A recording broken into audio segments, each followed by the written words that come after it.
every game is winnable. They could also lose every game. This is a team that is capable of Jekyll and Hyde to an extent that is difficult to comprehend. Montreal's Major League Sports Talk lives on TSN 690. Hey, should we buy a cottage? We're 22. You want cottage because we just won Lotto Max. And you're right, cottage, car, canoe, let's go. Next draw, 55 million plus 4 max millions. Hey there, the Montreal International Boat Show is back for another year. That's where we are. Come on down to Palais des Congrès and dive into the latest nautical trends and innovations. Explore a multitude of very impressive boats and accessories, and meet other enthusiasts and experts. You might be an adrenaline junkie, or just someone who loves the water. Either way, you gotta come down and see what they have here. If you're seeking thrills, or just looking to create family memories on a pontoon, you'll find what you need right here. If you're looking for an unforgettable fishing outing, or just want to relax and enjoy the water, this show is for you. Maybe there's a wakeboard in your future, or surfboard, or personal watercraft for exploring the beauty of the river. It's all here. It's at just like the Montreal 70. International Boat Show. It may not feel like it just yet, but soon it'll be time to hit the water. So come on down and join us for a unique experience at the Montreal International One Boat more Show time. at the Palais Here. des Congrès. Couldn't care less about Get your fucking tickets viewers. now and climb aboard at sanosbateau.com. I love those tender, succulent ribs. Give me some chicken, lick it. Gonna need a dip, salad, fries, dessert, and more. The Barbie Barn is where you want to be. The Barbie Barn, now you get to hungry. Yummy food, that's the OMG. The Barbie Barn is where you want to be. The Barbie Barn, now you get to hungry. The Barbie Barn. We're Tammy and Phil, and this is our life with California Closets. House seemed to get larger and larger when all the kids moved out. Tammy, you some get inside. At that part of our life, there would be a tendency to kind of look backward to see where we've been and what we're missing. We wanted to do something different and kind of move forward. Since we downsized, we needed a company like California Closets to come in and utilize what little space we had. You know, just Okay, you're both dead inside. That's lovely. Design consultation today at californiaclosets.ca. Hey ho, this is Condor. Do you have a visual? Negative. My glasses are compromised. You mean you don't have a second pair? Condor blew it. Eagle, sir, you're demoted to Turkey. Get 2 for 1 on select designer frames at New Look. Offer ends March 17th. Conditions apply. Just at Londo Optician. I'm Martin Hope, the inventor of Navage Nasal Care, and I love Navage. I love Navage. Your nose is the body's air filter. I mean, I need it, but I also love it. Allergies, viruses, mucus, and germs. And that Navage will help you breathe better. But what do other people say about Navage? Like this woman's review, quote, I've always been susceptible to sinus colds and a long time sufferer of horrible allergies. On top of that, I'm pregnant and allergic to certain medications. You're After just 11 like, days of being absolutely how many substances do you miserable, need my as long as it's husband not meant to ordered be? Navage for me. I can't recommend this product enough. It's the only thing that worked for me. 100% worth the investment, unquote. She's one of over 100,000 online reviews praising Navage, the all-natural solution trusted by over 3 million people to help you breathe better, sleep deeper, snore less, and stay healthier without drugs. Navage is at Canadian Tire, Family Prix, Brunei, Jean Coutu, and Navage.ca. Navage, N-A-V-A-G-E, clean nose, healthy life. Thinking about contributing to your RRSP and TFSA? Think Desjardins. Because with the right guidance, you can ease your mind. Think about something else, like how you're definitely overdue for a massage. This is Sam Watts from Welcome Hall Mission. In 2024, the needs are greater than ever. When you donate to Welcome Hall Mission, you help us provide free groceries to families struggling to make ends meet. You help us to connect seniors who are living in isolation to the Health and Social Services Network. And importantly, you help us support people who don't have a place to call home so that they can get back into permanent housing. The only way forward is giving back. Please donate today at welcomehallmission.com. Nobody goes on vacation for the moments that are just okay. That's why Sunwing vacationers go all in like it's a buffet of fun. Whether you're skimming the treetops like Tarzan's long-lost twin, or deep-end swimming with your flippers and fins. Or maybe you're just perfecting the art of doing absolutely nothing. Whatever vacationer you are, with Sunwing, you save more so you can do more. Book with your local travel agent. Or My way to until spring to start your spring organizing. Create space in your garage, closets, and basement with Zapodium Mini Entrepot. Affordable storage solutions at a store near you. Try 4 weeks free. Details at Zapodium.com. Excuse me, miss. If I say Contrave, Contrave, Contrave, do you know what it is? Of course I do, and I know how to get my tablets at no cost. Oh, you know that. Ask your doctor about Contrave and learn how to receive Contrave tablets at no cost. Super Bowl 58 on TSN and CTV. Niners, Chiefs. Football. Super Bowl halftime show featuring Usher. Super Bowl 58, Sunday at 6 on TSN and CTV. Now, It's time to play the news quiz. brought to you by Empire Gold. 60 seconds, 10 questions. A $1,500 prize. All right, let's see what we can do about giving away some money. It's always kind of fun, especially when it's not your own. Dave is on the line. Yeah. Dave, how are you?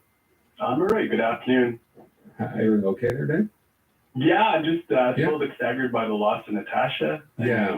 Sorry, departure, not loss. That sounded ominous, but. Well, thank you. That's nice of you to say. I'm sure it means a lot to her as well.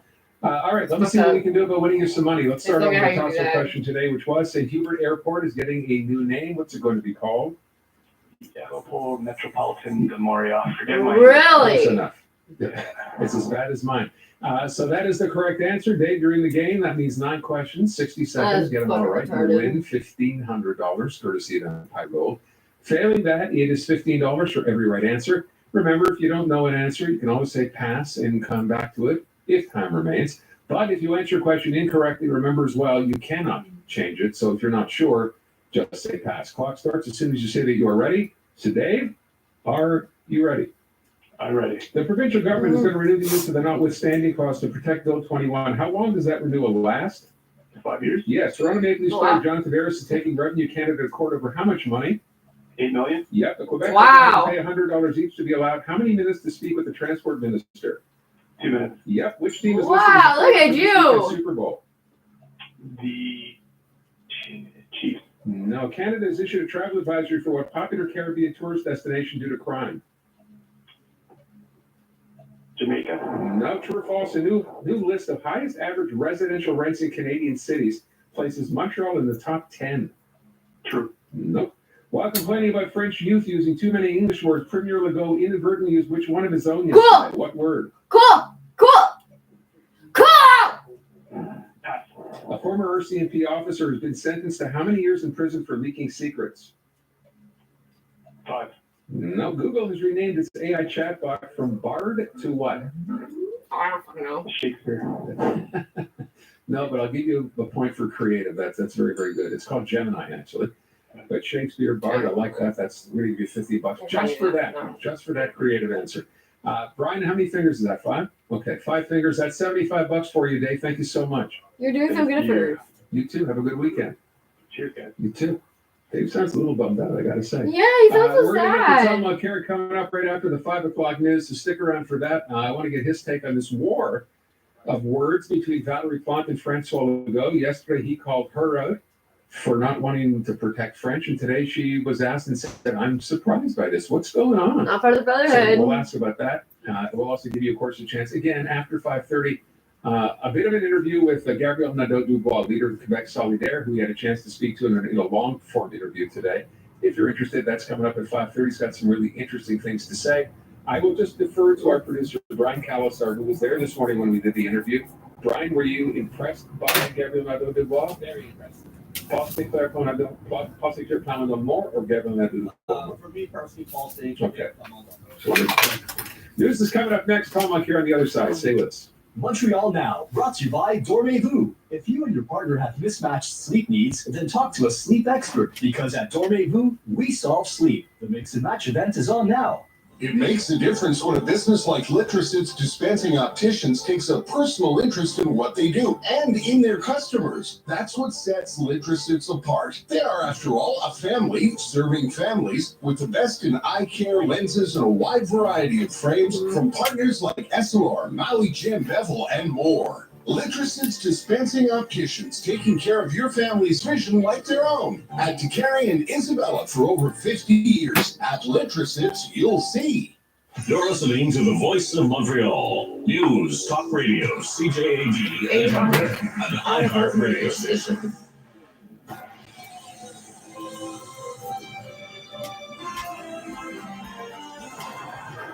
Good afternoon. It's 5 o'clock. I'm Jason Mayoff with the CTV News Update. Periods of rain tonight. It's 5 degrees downtown. Weather details in minutes. Here's what's making news right now.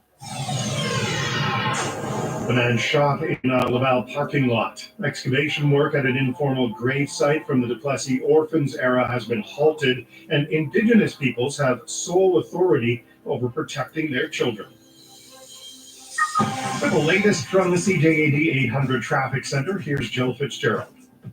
Chican westbound, apart from some volume boarding, 13 northbound, it is looking good. Eastbound side, the Morgan exit is still closed due to a vehicle fire, and there is volume ahead of Chateau Vaudreuil. Tash Road span 20 looking good across Ile Perrot. 20 eastbound, though, does have volume from Harwood as you make your way towards the Taschereau Bridge. 20 westbound is still Emgrignon to First. 13 southbound is looking good.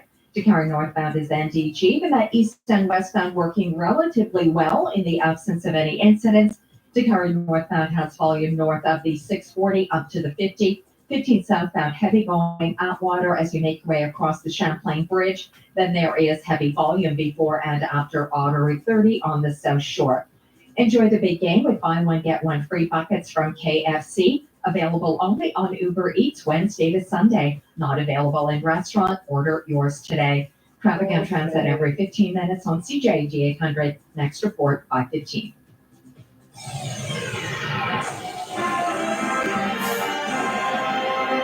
In the news, about police are looking for the person who shot a man in a parking lot. It happened this afternoon at a strip mall on De l'Avenir in Chamonix. The 33-year-old man was shot multiple times and is in hospital with non-life-threatening injuries. Police aren't able to say whether the shooter was on foot or in another vehicle.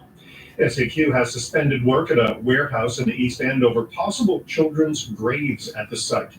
The Mohawk Mothers and Duplessis Orphans Committee sent the Liquor Board a joint letter informing them that children who died in the Duplessis era in the 1950s may be buried in what they call the Pigsty Cemetery because of its proximity to a farm. The university lecturer says children were buried there alongside animal remains. There was a mass exhumation at the site in the late 1960s, but more bodies were found in the 1970s and then again in the late 90s. The Supreme Court of Canada has ruled against a case brought by the Quebec government. The High Court says Indigenous peoples have sole authority over protection of their children, which Quebec had said infringes on provincial jurisdiction. Kamala Palmater, chair of Indigenous governance at Toronto Metropolitan University, says this is huge. We've always said, if you're going to recognize we're self-determining, one of the things we need to take control over right now is protecting our children from being apprehended into non-Indigenous families and then being harmed in many of those families. And so now we get to make our own laws. We get to govern it the way we want to, keep our kids in our communities close to their culture and language. Assembly of First Nations Quebec Labrador Chief Ghislain Picard says today's decision by the Supreme Court was a long time coming. Prime Minister Justin Trudeau called it a deeply significant positive decision. The CAQ has offered to reimburse a couple who paid $200 to meet the transport minister. Elizabeth Rivera says her husband reached out to an MNA to ask if she wanted to sponsor a petition about tightening drunk driving laws after their daughter was killed by a drunk driver. We thought that by him meeting with the MNA and that she would do something and help us to meet with the minister. After that, it wasn't clear that she wanted to sponsor the petition. So for a few months, my husband was calling.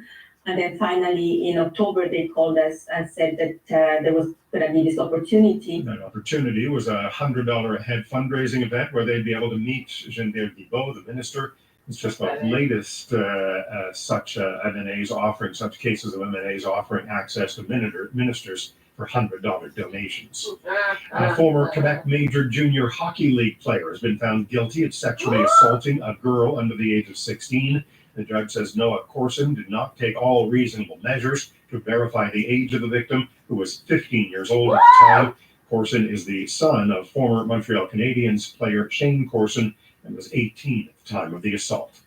Prime Minister Justin Trudeau is trash-talking BCE's widespread layoffs, including at Bell Media. Yesterday, Bell Media announced it was ending multiple TV newscasts and making other programming cuts after its parent company announced job reductions and the sale of 45 radio stations. I'm furious. Are you? This is a garbage decision by a corporation that should know better. Bell Media's chief executive okay, says advertising revenues declined by $140 piece of million last year, and the company's news division is seeing more than $40 million in annual operating losses. For more news, go to CJ80800.com or download the iHeartRadio app.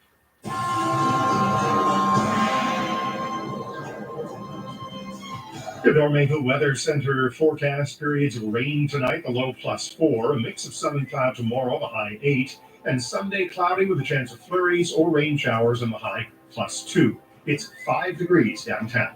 For all the news during the day, stream us on your smart speaker. Just say play CJ80 800. Your next CTV News update is at 5:30. This newscast brought to you by Bust a Move Moving. Are you moving soon? Shake off that stress and hire the pros at Bust a Move Moving. Free estimates at bustamovemoving.com. My son is all give. He gives me his time. He gives me lifts to appointments. He gives me a hand with personal care. And he gives me support when I'm feeling down. My son is an informal caregiver, and I give thanks for him every single day. Informal and family caregivers do more than you think. To learn more about the resources available to you, visit quebec.ca/informal caregiver. A message from the Gouvernement du Québec. Giving you the perspective and insight from top political insiders every afternoon. This is Montreal Now on News Talk Radio, CJAD 800. All right, let me correct myself off the top. We won't be checking in with Tom Care. We're checking in with David. Oh.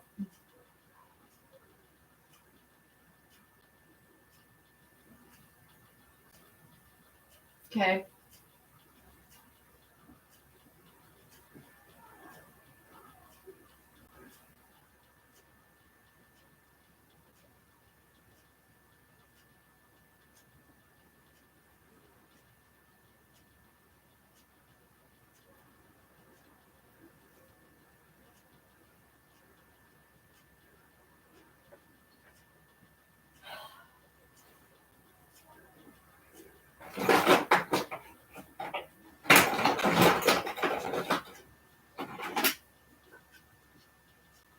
What's going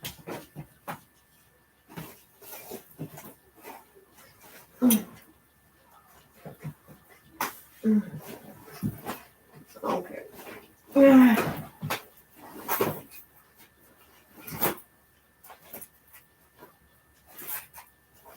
See?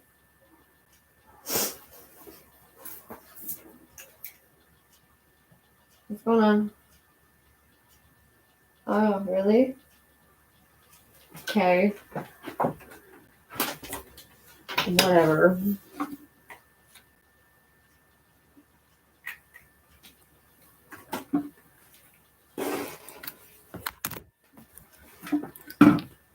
Fuck.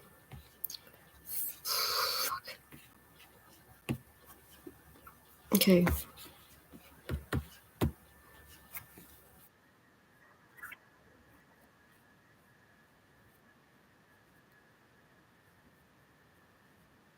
Yeah.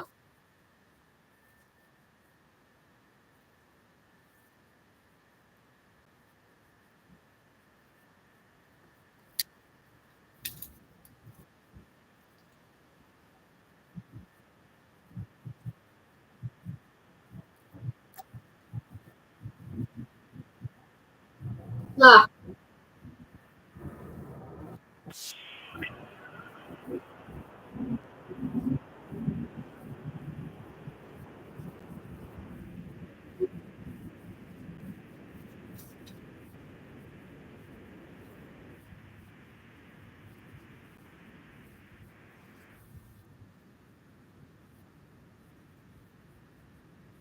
Oh, God.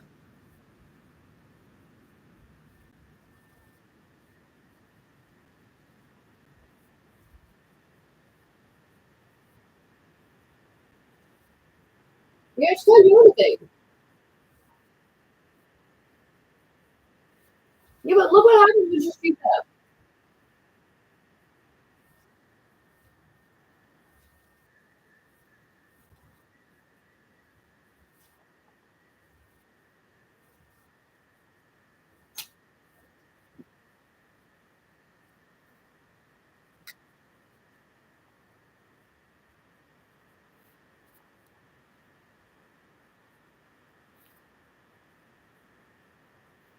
Mm-hmm. What are you talking about?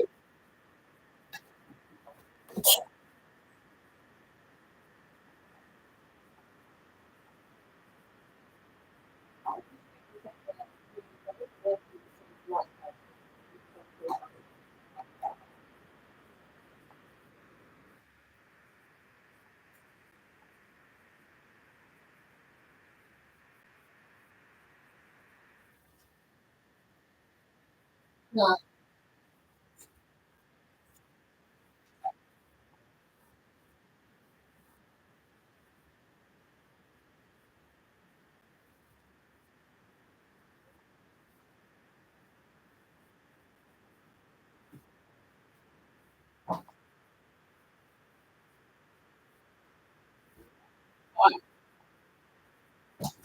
Mm.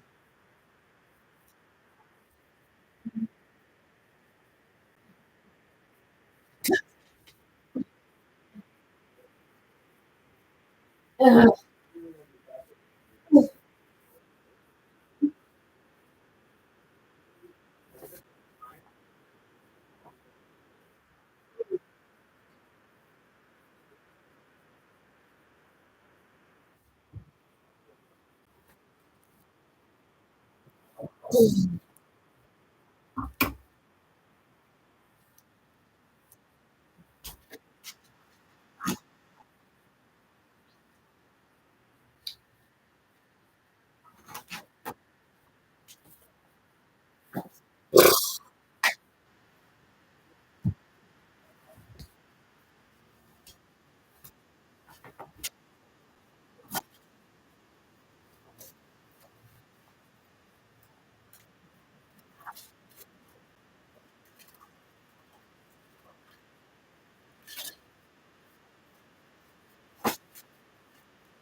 He's wrong.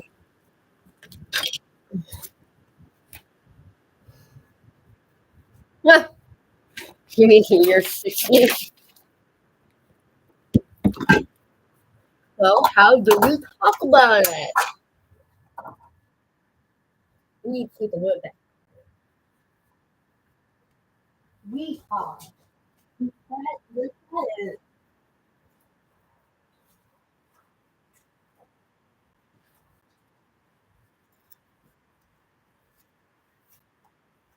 Oh, how do we talk about it?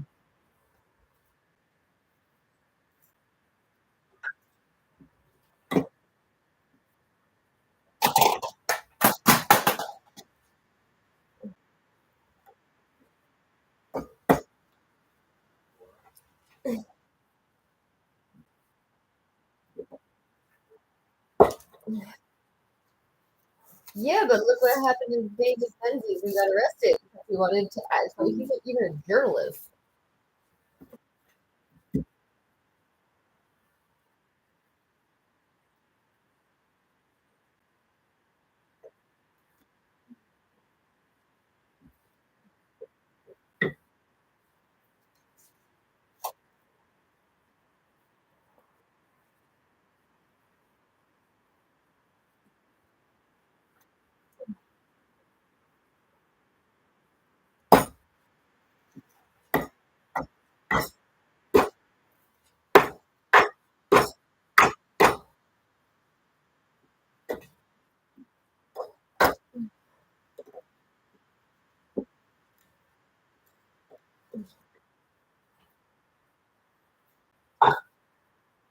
Fucking bullshit.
You. Oh.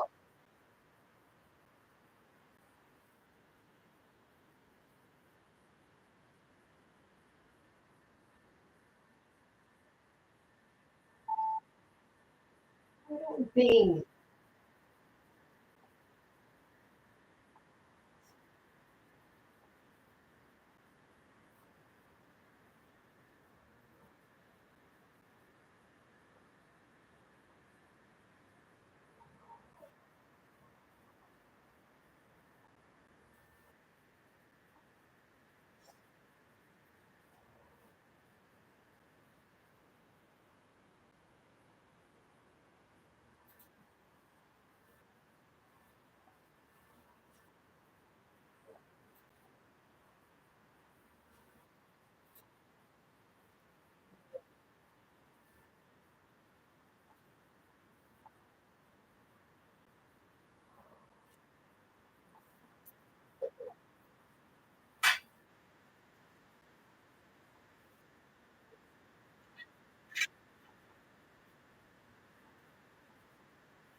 Wow.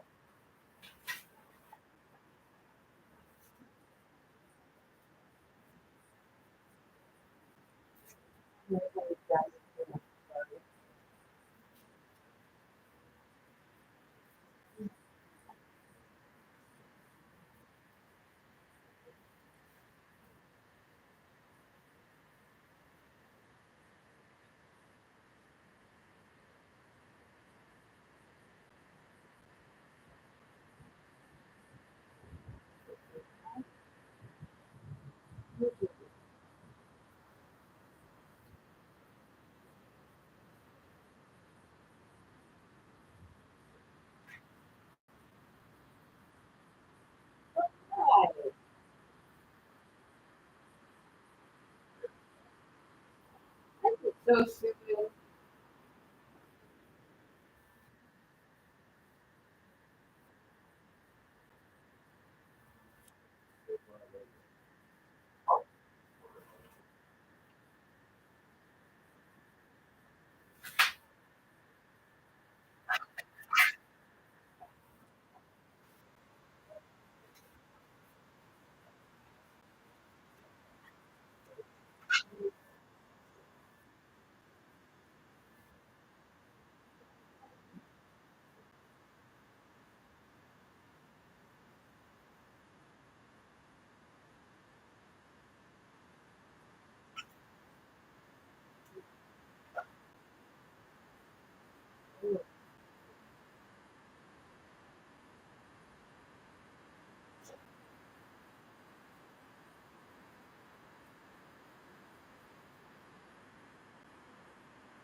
Okay, we're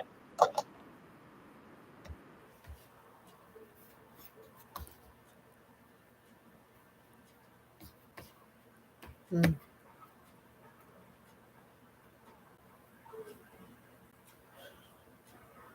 Annoying, expensive.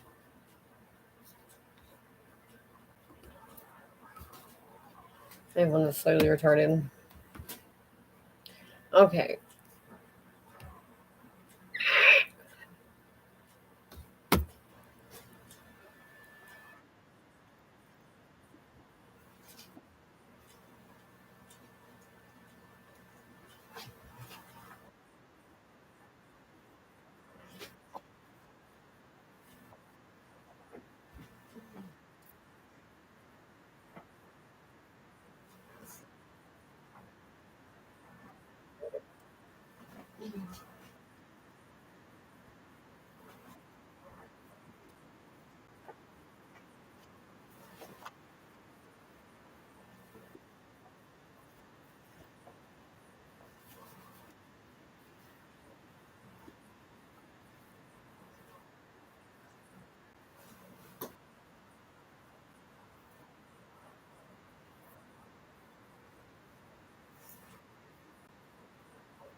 this.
Champion.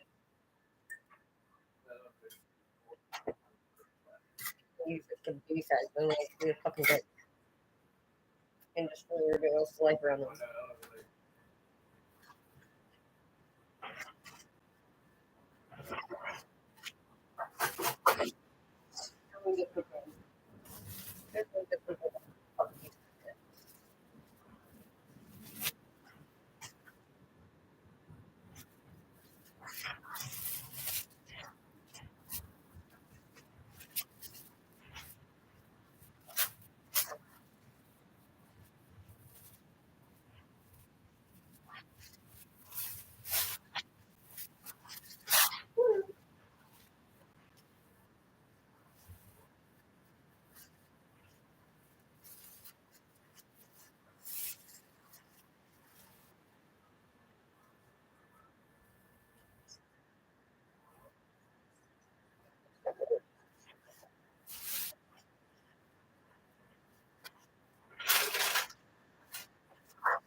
I do not.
In Quebec.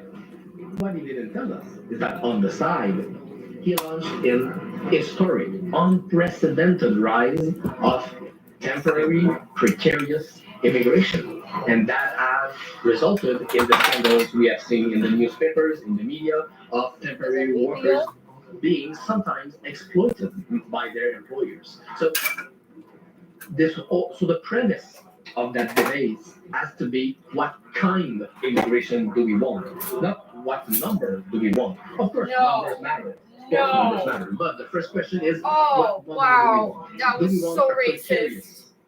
and temporary immigration that is bad for immigrants themselves because they are tied to one employer only, or do we want a regionalized immigration with good support all across Quebec on a permanent basis? Businesses don't are not a fan of that temporary precarious immigration. What they want to have is employees that are established on a permanent basis in their regions, in their communities. Quebecers also, I think, want that. So that's why our position is a nuanced and pragmatic one. To say, of course, we cannot continue in the direction of having 500,000 temporary people going from a precarious status to another. Sometimes not for 6 months, sometimes for 10 years on a temporary status, while having an artificial level of permanent immigration of 50,000 or even worse, 35,000 like Mr. Plamondon is putting forward. So we need to do both of those things. We need to lower the level of temporary immigration because it's a bad model for immigrants and for the economy of Quebec. And at the same time, we have to raise the level of permanent immigration to be able to integrate people correctly in the Quebec. I'm guessing you would want control entirely provincially. So that should be controlled by the government of Quebec. Quebec has a long history, a long tradition of being a safe haven for people across the world fleeing persecution, wars, and climate change. More and more it will be. It's the next challenge, you know. Yeah, but Hey, coffee. Because We don't just use immigrants for our own fucking benefit. They're not cash cows. They're not people. slaves. Yeah, no, they're fucking human beings. And if they're like fucking fleeing climate refugees. So we need to fucking start that debate on war for their factual countries, and good faith basis. your first So party's not covering a couple of profiting off topics of there, them. including immigration, and then I asked because different parties have weighed in different ways on this. So the McGill tuition hike, Concordia tuition hike, and how Quebec Solidaire looks at that decision by the CAC. What you said this. It's a bad solution to a real problem because let's be honest here. In Quebec, Let's we be should honest. say that whether it's a French or an Anglophone campus, Education is a public service. Universities in Quebec are public. They are funded in majority by public funds. The tuition fees are capped because of that by the government. What? And there we should agree on the fact that there needs to be an equity between those universities. I don't want to live in a Quebec where there are two classes of universities. Quebec And that separate. has nothing to do with a linguistic issue. It's a public service issue, and it's an issue. Do we want a private system of universities where we have very rich universities and very poor universities, or we They want to have a think fair that the system brotherhood where is everyone going to prevail. equally? I hate to break it to them, like our generation of French, they don't care. Like, and they're like, you're gonna have to suffer for the next 20 years. This is gonna mean that you take hits everywhere. In schools, in hospitals, everywhere. It's not possible. And that's a problem. Their solution is to raise the fees.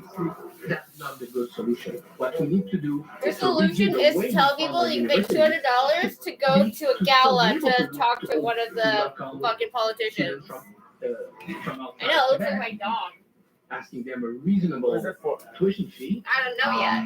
I saw it, I was like, While buying it. fighting to make sure that that money that comes into Quebec is distributed equally between the universities. Yeah, but you Because never know we how need to much have money is strong in or out of universities, Quebec, not only in Montreal, so but across Quebec. your To argument make is sure that invalid. if some universities enrich themselves because Your of their solution prestige is or because super of their unhelpful. relationship, they should share that. Universities in Quebec are not a private business. They are a public good and they should be managed that way. There you go. Son of Gabriel Nadeau-Dubois. As I said, the extended interview will be available online. We'll put a link to it on our website. And in case you're wondering, the noise in the background, it's done at the Snowden Deli. So it's actually done while people are there eating, and that's what you hear in the background. Pretty informal. It makes for nice conversations, too. So again, if you do want to check it out, it will be posted online. It'll be on YouTube, Gabriel Nadeau-Dubois on the corner booth. Let's get the traffic. Take another check for you. Joe Fitzgerald with a look at the drive home on this Friday. Joe? Busy drive, very slow on 20 westbound. We're Who the still dealing fuck with are you, the stall Jill? clock after First Avenue on the right side, so that is a headache. Chicago northbound busy as well, in case you were headed up north that way and then onto the T10 westbound.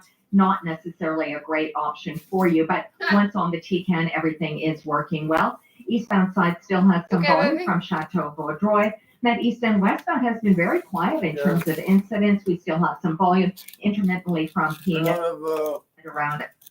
Game Shores today. Huh? Game Source. Game Shores. Saturday gaming. It's more like Shores. You have to farm stupid mats. Okay. Yeah. I don't want to put money into it. So I do it the hard way. Well, no, you do it the right way. Yeah. The way that pussies don't do it, so. Yeah. It's like, why play a game then? You're just gonna cheat.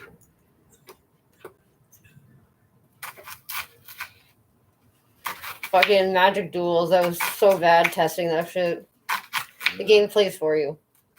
Yeah, I know. It'll show you like your next best card. Yeah.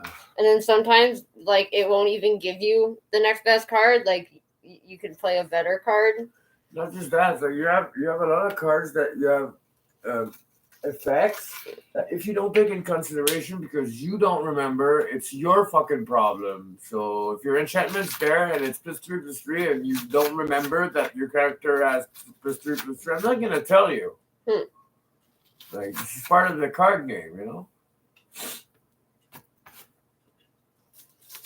The fact that you think you have enough mana, you'll be like, oh, okay, let's do this. And your game tells you have enough mana or not, and it tells you you can need a fire. Where did the dog go? Right there. Okay. You know, you don't want to be left alone with it. Okay. I put mine in a bit because I want to converse a little bit with you. Okay. Sure.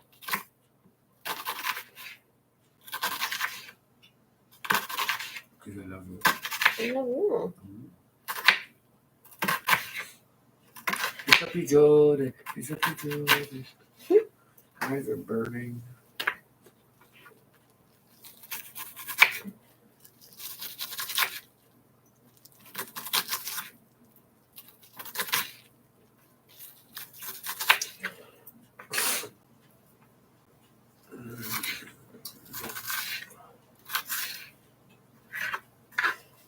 Okay.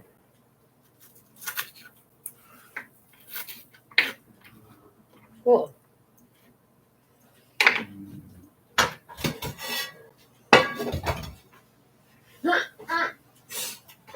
Coffee, baby. Main cup? Yes. I like that default idiot sometimes. Like, oh, just put it right back.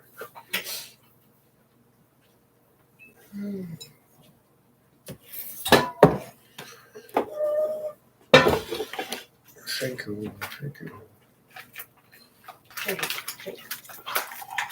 It's good, yeah. Oh my god.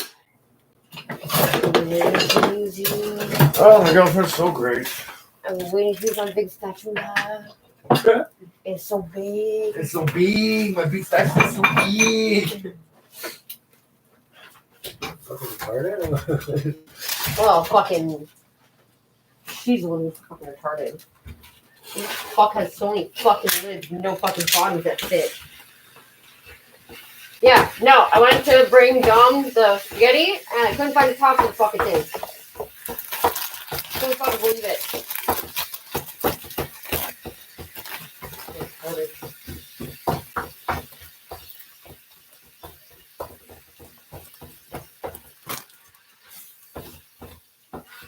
You thought it? Super fucking retarded.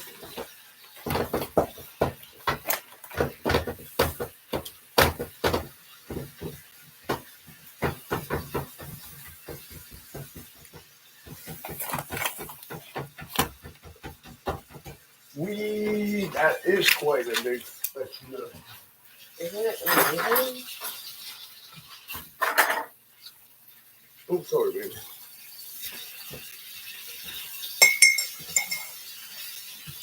Come on, yeah, it's not even 6 o'clock.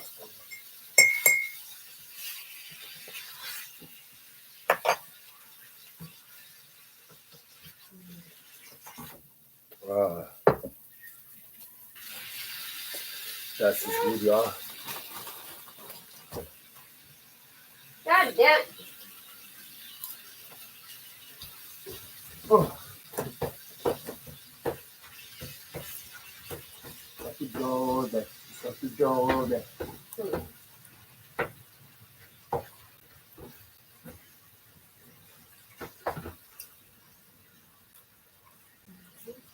Yeah.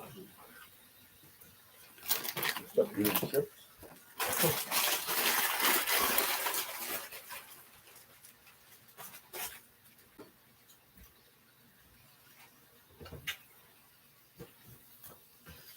And I ate that chip whole without chewing it. Eat another chip. Mm-mm. Best way to get it down. Coffee. It's warm. Yeah, I guess. Sometimes it hurts more. Yeah, because the liquid starts trying to go around the fucking chip I guess. I don't know. instead of melting it down, but hot liquid melts it down right away. No, you put Coke in there with a chip. Oh my god. It stays there and it bubbles. And like, I was supposed to have fun eating those chips. You fucking hurt. Someone says it about Captain Crunch. I don't know who though. My dad won't shut up about it. I'm like, Dad. I don't care about your fucking. Oh my god, that kid should be beaten. Sound like me. I'm not inciting violence. I'm inciting violence. The video. I'm sick of your kids. I'm fed up with people's kids. I don't care about your fucking kid. I don't mean to do it. Sloppy fucking Joe. Can I do that? Done.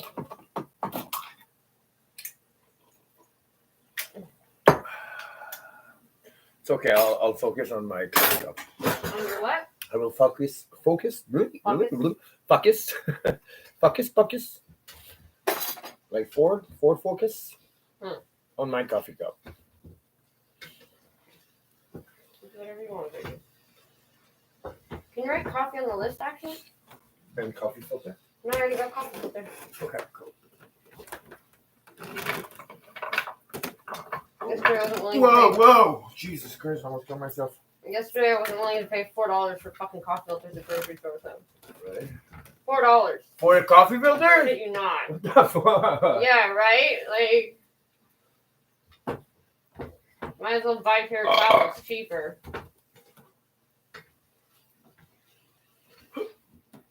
Go 50. I wrote coffee filter. That's so funny. But I don't know how to write Cove 50. Like C-O-V. Cove 50. I don't even know. I'm trying to understand all of those, right? Cove 50. Yeah, Cove 50. No, it's crazy because people were freaking out and they were like, what does it mean? Nothing. It was like, it's a typo. It's just, I just typed it wrong. I was just typing that. They're like, you don't do your own tweets? He's like, you don't have a person that you hired to do your tweets? You do them yourself? He's like, what? Of course I do my tweets myself. Who else could come up with that shit? Is it not like against the policies that you're using someone else's account? Storm system. This thing is real. No, it's against the policy to have a personal phone. Healthy downforce. Red beans and rice to That's what Hillary Clinton did. She had a work phone and a personal phone. And leave it, and we pull it quick to retrieve it here in Texas as storms start to blow. Barack Obama didn't have one. What? He had a flip phone. All right. I never saw breakfast. Oh, the phone. Now. He went to If you and your partner have what's it mismatched called, sleep needs, then talk to a sleep expert because Bear at Grylls? Dormant Group, we solve sleep. When he bring people into the wild and make them survive, eat some weird stuff and shit. Okay, yeah. But they brought Barack Obama, and then they brought food for Barack Obama because he did not eat anything else. But like they made him like do the parkour, but it wasn't the same as when he brought someone in for real. It's an old military, and it goes like drop into from a plane into the middle of nowhere. Okay, we survive here. We have to go to that spot to survive. So, yeah, I'll show you. Bear Grylls fucking cool.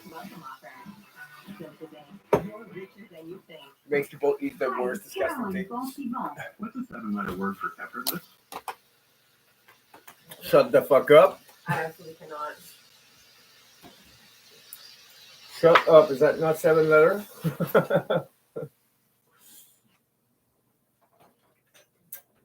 Like, why do all your wives talk to you like shit? Like, as if you're fucking idiot. Like, Because maybe they are, maybe. Maybe they are. no, I think, Kate, so, like, I noticed that some men have, like, this super weird thing. And I think it's probably the same people with the weird mom thing where they're, like, too close with their mothers. But they, like, want their girlfriends to act like their mother. And it's super weird, and I don't understand why it's socially acceptable. Because it's really icky and uncomfortable. But, like, some men, it just seems like they like when their girlfriends talk to them like they're shit. Wow. What? One of those people that's there. Wow. See, Mike is the opposite. Mike needs a girlfriend that he can talk to like they're shit. Yeah. And if they try to say anything back to them, well, they're retarded. Yeah.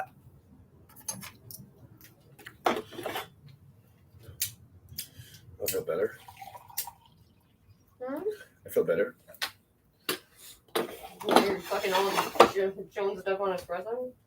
Huh? Now you're all jonesed up on the espresso? Yeah. Eyes aren't burning anymore.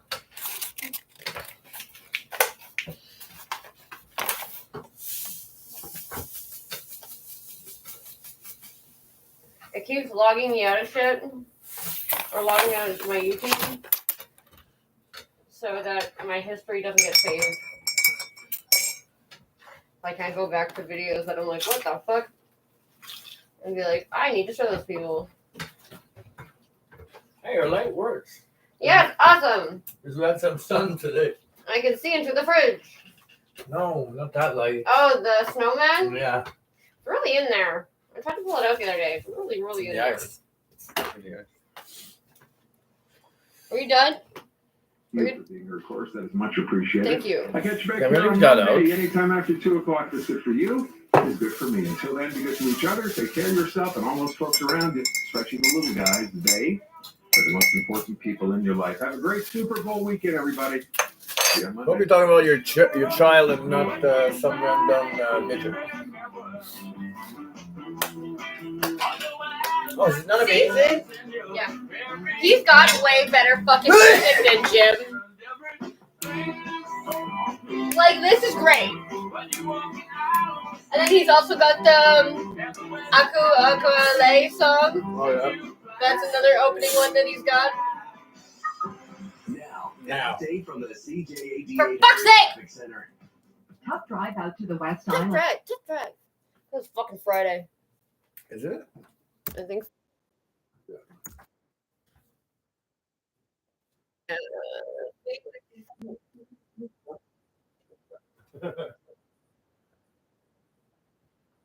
Fucking retarded.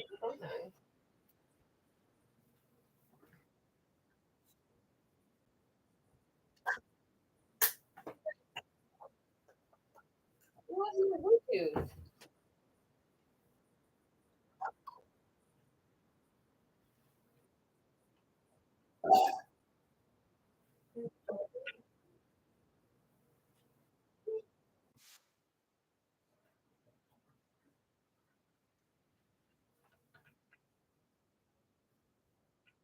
Right. Like, seriously? Oh, because I told him I want the big one for like the long one, and he was like, I really don't recommend doing that in your car, especially with that since it's cold still. Because every time you heat up your car, there's gonna be moisture, and then it's gonna get into the speaker. So you're probably not gonna have very long to apply it. I was like, but what about the dual speaker? I know you fucking hate that thing because it's too big. I was like, yes, but.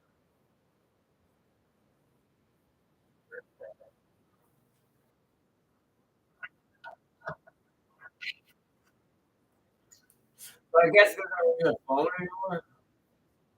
What? What? They're not really a phone anymore. I don't know. He's giving you stuff. He always gives me stuff. You know, though. yeah. Give me the cup. And we'll work something out.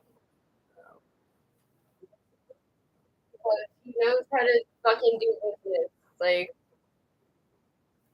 he's like doing business with people that you're friends with. Like, because he said Mary Evans is the only one that doesn't owe him money. Like, really? How is that possible? And he's like, I make sure. Yeah, that's it. Goes that next deal. She yelled in the parking lot about drugs and straight drugs, shit. They never played there. And he's like, why didn't you fucking shut up and come talk private? What are they sensing? She just likes when people are fucking like all concerned about her and worried about her, like.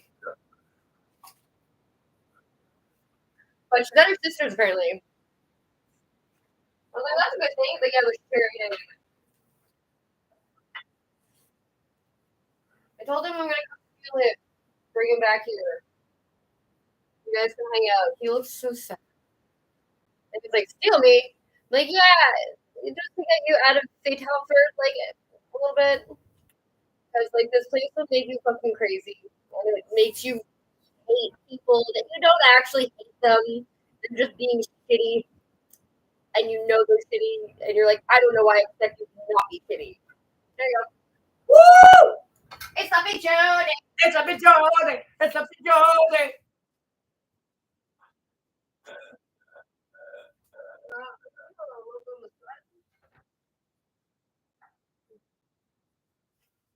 I don't even eat it. So if he doesn't eat it, I'll boil it. That's a singer up there. Okay, fine.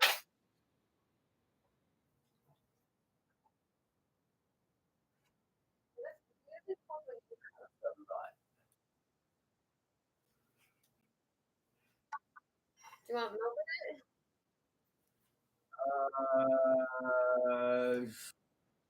You want and look over there. Thank you. You have a fork? Yeah. I don't need a fork. Yeah, I want a fork. Fuck you. The vehicle has suffered only minor injuries. The shooter is still at large. Police have set up a perimeter in the parking lot to interview witnesses. That's crazy. Plain fucking day. La bad. Bang bang. Yeah, The building surprise. was vacant and no one was hurt. Just like The Hochelaga. defense is on Fucking. curbs near Van Horn. It was Someone got under robbed in renovation. City Hochelaga. engineers Oh, went to the site. not news. Another vacant building next Thank- door. Surprise, sealed off surprise, because officials surprise. said it's unstable. What am I The supposed to be Supreme doing? Court has held up Ottawa's You Indigenous just told me to do Child something else to do. Welfare Act. Before. It's a setback for the Quebec government. Quebec's Court of Appeal had found parts of the act overstepped federal jurisdiction. Judy Trent. Oh, there's shit. A ceremony to mark a victory in the highest court in the country. In a unanimous decision, the Supreme Court of Canada upheld the federal government's Indigenous Child Welfare Act as constitutionally valid and that it protects the well-being of Indigenous children, youth, and families by promoting the delivery of culturally appropriate services. But it was a bittersweet victory. It is also, in a way, a sad day. Is this something they asked for? The well-being and the future of these children has been initially debated before the courts for the past 4 years and beyond.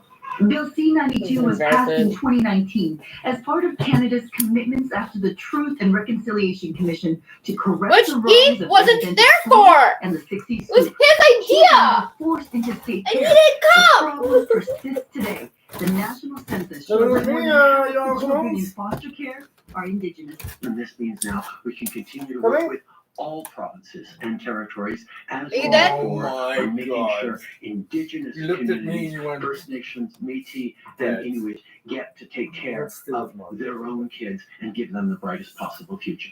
Quebec opposed the bill, arguing that by giving First Nations, Inuit, and Métis control over child welfare services, it would encroach on provincial rights. That challenge has been struck down. Following today's decision, provincial governments and even the federal government no longer have any reason to abstain or discredit the legitimacy and competency of our governments. Indigenous groups say they will use this Supreme Court decision as the basis to fight for self-governance in other areas beyond child welfare. Judy Trent, CTV News, Ottawa. The PQ is leading in the polls, and more people in Quebec City are talking about sovereignty. Today, Quebec Solidaire launched a campaign hoping to attract young separatist voters. Matt Grillo reports. When the PQ won a by-election last year, it appeared to be a key turning point in Quebec politics. Since then, the party They has keep saying soared the in the R polls. word. And its leader, Paulson Pierre No, the Plamondon, R word? talks often about Quebec sovereignty. Referendum. And now another party is jumping into the mix. I couldn't even get the Quebec Solidaire definition of the referendum for like the longest time. Other than it was a thing that happened before and it didn't really amount to anything. Either way, both sides said it was rigged. Like, I don't even know what the fuck that explanation was. Like, that was a shitty explanation. One of the campaign's leaders is Ruba You hungry? Gaddafi, who is inspired by her own Palestinian roots. I came here, I was 10 years old, and of course, I didn't know anything about this dream for a lot of Quebecers to have a country. I started feeling not only Palestinian, but also Quebecer. And one day I said, my God, like, I feel that those two dream of having a country, I feel it's related because of my personal experience. In some of the latest polling, support for independence sits at about 35%. It's just high enough that it doesn't go away, and it's low enough that it's not enough to win. But independence is being talked about again at the National Assembly, and political analyst David Hertel says Quebec Solidaire's support has plateaued. Since the 2022 general election, they've been slipping. Because right now, when you look at Quebec Solidaire, this is not a party that is having full momentum. He also says the PQ is stealing away young voters. Before the last Leger poll, Quebec Solidaire was leading amongst young Quebecers 40 to 23. 23% to the Parti Québécois. The last poll, 36-27. Polling analyst Philip J. Fournier says convincing more than 50% of Quebecers to vote yes is no easy task. Jacques Parizeau and Lucien Bouchard couldn't do it in the 1990s, even though they came close. Fournier points out not all of Quebec Solidaire's supporters are sovereigntists, so the party will also have to do some convincing within its own ranks, while also fighting an uphill battle to make Quebec a country, something a majority of Quebecers don't want. Matt Grillo, CTV News. The CAQ today was trying to make amends. A couple accepted a $200 refund from the party today. They said they'd had to pay that amount to attend a cocktail party for a couple of minutes with Transport Minister Geneviève Guilbeault. Now, Maya, there was a lot of pressure on the CAQ. Why would we sit on the highway for 4 hours? On the CAQ in general and on Transport Minister Geneviève Guilbeault in particular. And it comes at a time when CAQ party financing is already under scrutiny because of recent reports about local mayors being told they could meet with ministers if they paid $100 to attend fundraising cocktails. Now, Antoine Vitale and Elizabeth Rivera testified at a parliamentary committee yesterday. Their daughter was killed by a drunk driver in 2017, and since her death, they've been lobbying for a lower blood alcohol limit for drivers. Yesterday, they told MNAs at the National Assembly a political staffer said they could meet with the transport minister for 2 minutes each if they each paid $100 to attend a party fundraiser. That put Geneviève Guilbeault on the defensive. And this morning, the opposition parties put my favorite is that for the past week, you guys have been like, oh, really? Really? The PQ you think it would take $100? That's all it would take just to pay off one of our politicians? Come on. Yesterday, right in front of those people, she did. Then she came here and she wouldn't apologize. I think now is the time. Today is the time to apologize. Whether it's like her responsibility or not, it's the entire CAQ as a political party that is right. Seen as exploiting people's misery, and this is really unfortunate. As for reimbursing, I think it goes without saying. Yesterday's revelation set off a political firestorm, and it's something the couple wasn't expecting. I didn't want it to be that way. Honestly, I'm very surprised it became a bomb, and we feel like we're in the midst of something that shouldn't have happened. So the CAQ did offer the couple a refund today. Elizabeth Rivera says they will be donating the $200 to MAD, Mothers Against Drunk Driving. Meantime, MNA Marilyn Picard, whose staffer had apparently requested that the couple come for that $100 each, has issued an apology in a Facebook post. Thank you very much, Maya. How sincere? A day after Bell Media's parent company, BCE, cut 9% of its workforce, the Prime Minister didn't hold back when asked about the 4,800 layoffs. Justin Trudeau accused Bell of putting profits above service to Canadians. You're a dick. This is a garbage decision. You're a dick. A corporation that should know better. We've seen over the past years journalistic outlets, radio stations, small community newspapers. You own the radio station. Who then? You own the media companies. Change the offering, the quality of offering to people. And then when people don't watch as much or engage as much, the corporate entity says, oh, see, they're not profitable anymore. This is going to be like a fucking, this is going to be a thing so that he can go and save everyone's jobs. Watch. English-speaking community. Here's the head of the Quebec Community Groups Network. We depend very much as a minority language community on our media. We have a very narrow bandwidth of radio and TV and newspapers available to us.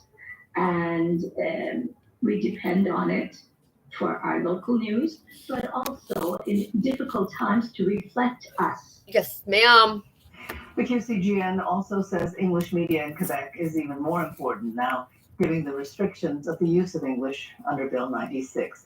BCE is the parent company of Bell Media, which owns CTV News. The SAQ has put plans to expand a warehouse in Montreal on hold because there might be human remains buried at the site. The SAQ warehouse is next to a Hydro-Quebec substation in the East End. Decades ago, the area was home to a Catholic asylum and a cemetery. The asylum once housed some of the Duplessis orphans who were wrongly declared mentally ill. Thousands of people were buried on the site.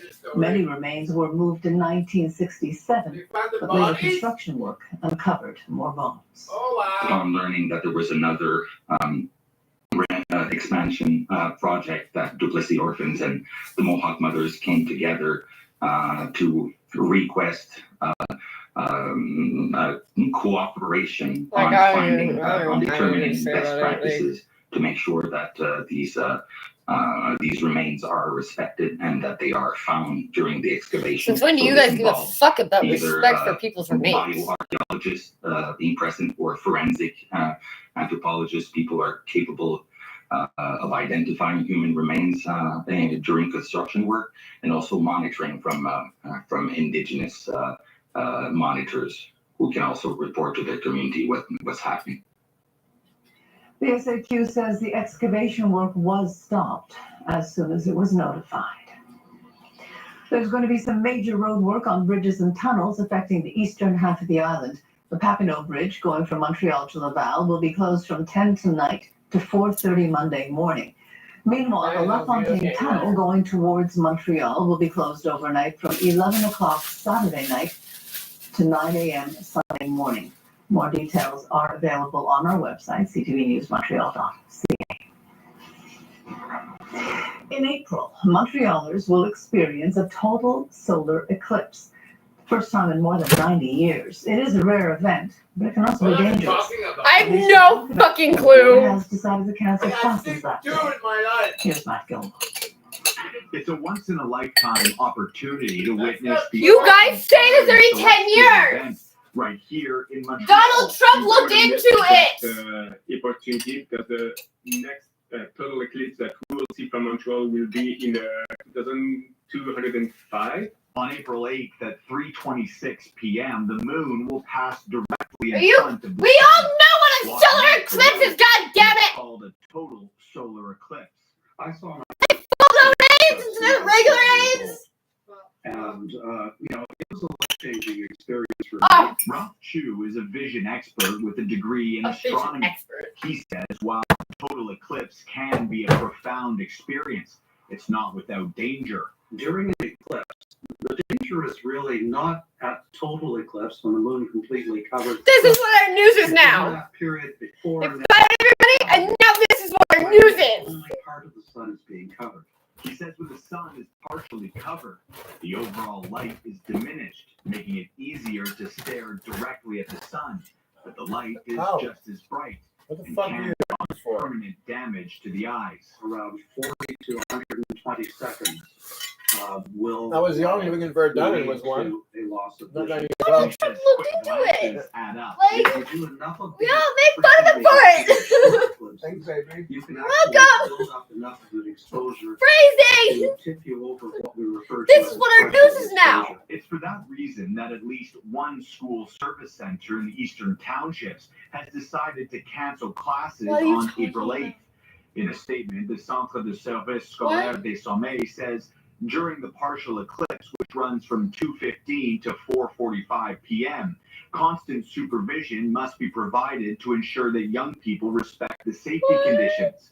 We are not in a position to apply this rule to school transportation. Parents are definitely worried. Here in Greater Montreal, parents at the 3 English school boards are still waiting for a decision to be made. Something has to be done, whether it's, having an early dismissal, whether it's giving children those glasses, those protective glasses. Oh The my Montreal god. Planetarium has purchased hundreds of thousands of pairs of protective glasses and plans to distribute them to schools across the island. This is along with unbelievable. educational videos about how to safely observe the eclipse. The worst case scenario is that they close the schools and they make sure that every kid is inside a classroom and they This don't is go out. unbelievable. I cannot believe that they're trying to say that this is the only solar eclipse that ever. won't come around again for another 180 years. Matt Gilmore, CTV News. Lauren, It got really warm today. Yes, we did not break the record, but we came very close to it. Today's daytime high was 6 degrees, and that's what we're sitting at right now. The record that was set was at 7 degrees, so we were just shy by 1 degree there. Our winds are coming from the southeast at 20 kilometers an hour, and we're looking at a low of 4 degrees overnight. So yet again, we're seeing mild temperatures even in our lows. And here's a look at our radar and satellite. We do have a little bit of light rain on the way.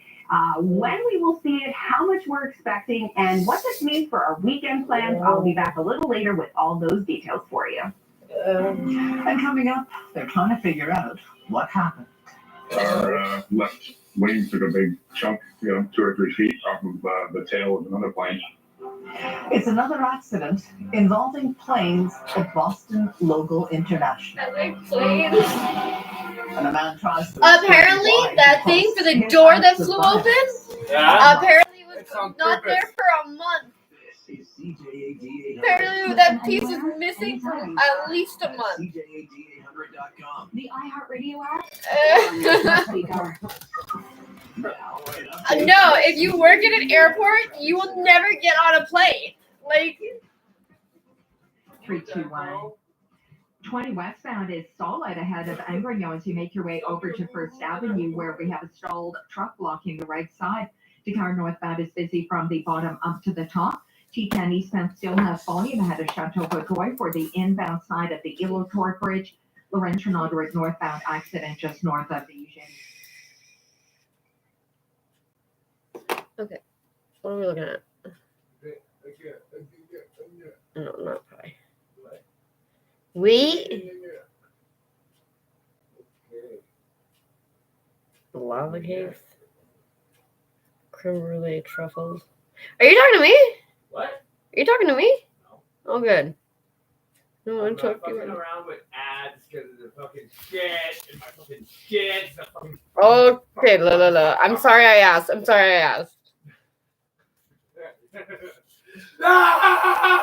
Okay. Oh my god!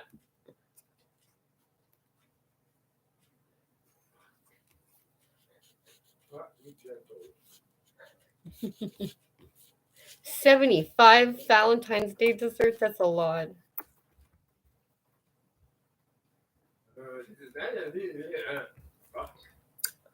Okay. Chocolate covered strawberries. This. Do we already? Fucking out of ad. Are you gonna make it? I don't know. I know, sir.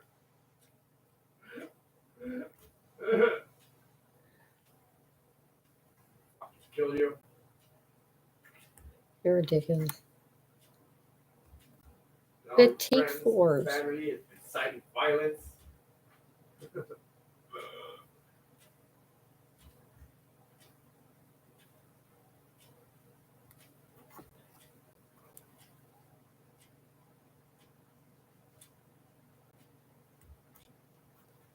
Fuck, I don't even want to watch TV at this point, for fuck's sake.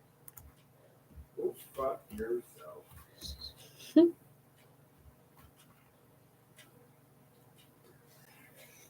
Fucking fuck.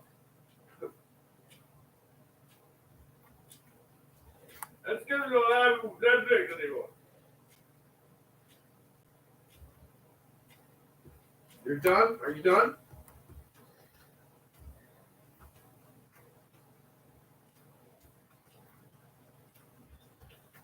Ooh.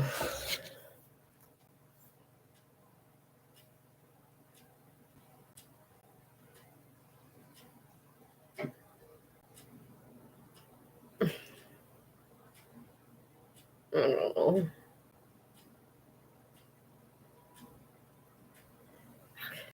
I don't know what it has to do with fucking Valentine's Day though.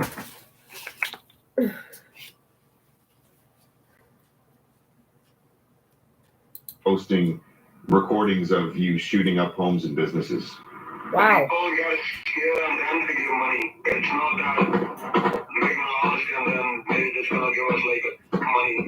The alleged gunmen who spoke to CTV News claim they're only targeting wealthy businesses. They also Yeah, say but they're like, working how do with you known like? You criminals just in spoke, but Pakistan like you and couldn't India, understand what he said including because the gatekeeper gun Farid is shooting off. Sandhu.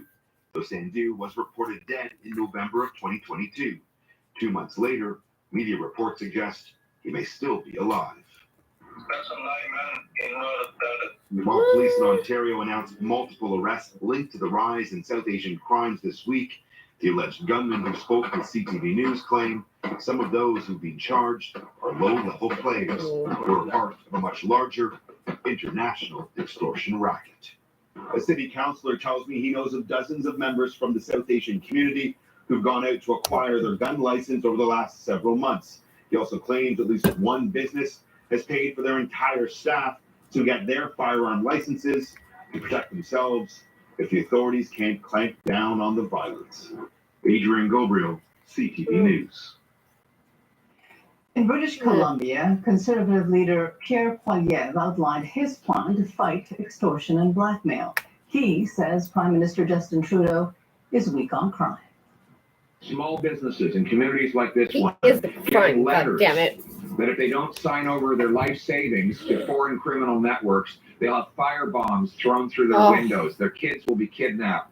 Bullets will fly through the windows of their homes. This is insane, and it should not be happening in Canada. But yet, after 8 years of Trudeau and in the NDP catch and release policy, it is everywhere. Poilievre says the Conservatives would make changes to the criminal code, including establishing a mandatory prison sentence of 3 years for anyone convicted of extortion.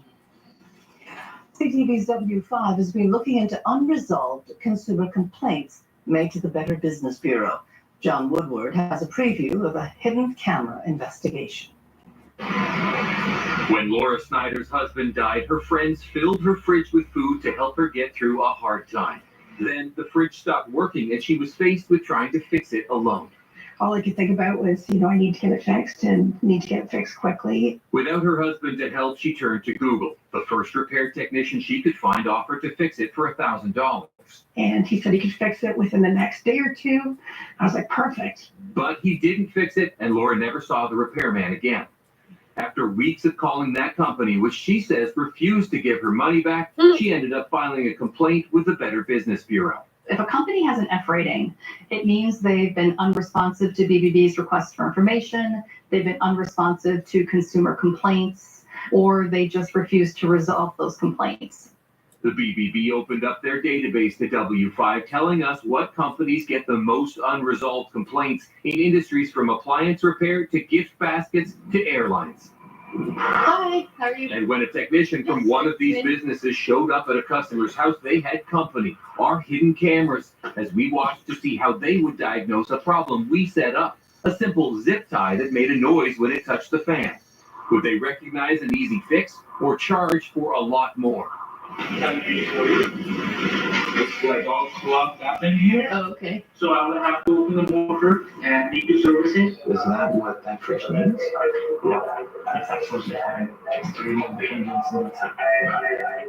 Critics say online platforms that host ads for these businesses should be responsible when consumers are misled. We need to ensure that consumers are protected first and foremost, because often we're seeing Stop hiring the people that come to your door. Start there. Also, don't hire friends of the family. These are two anything to do with paying somebody to do work on your home. Ooh. Ugh. No more on my computer.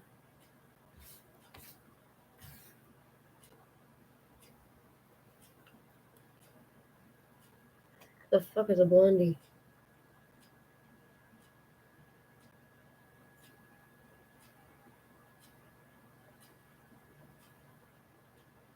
Ooh. Okay. Okay. We're already fucking going $2.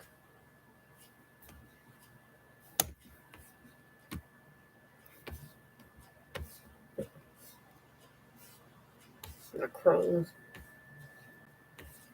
Clippers.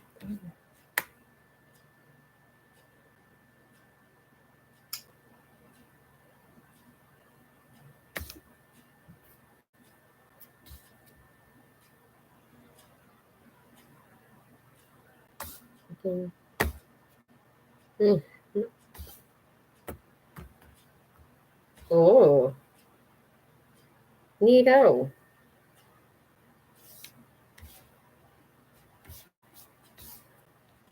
We're only at like 29.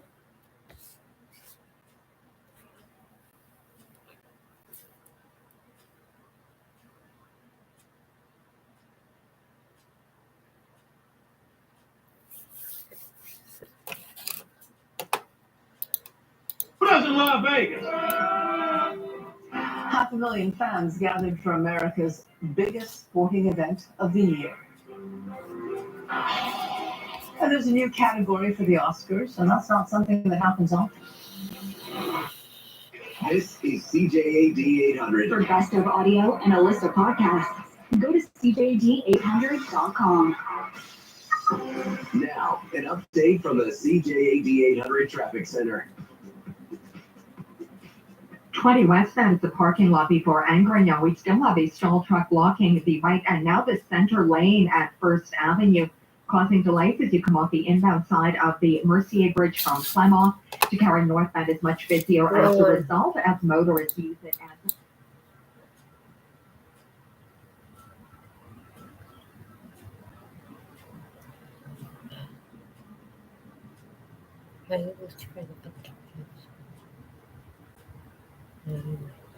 Okay, so we're not doing that.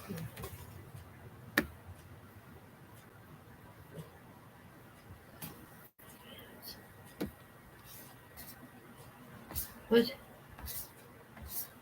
Eat shit? Are you serious?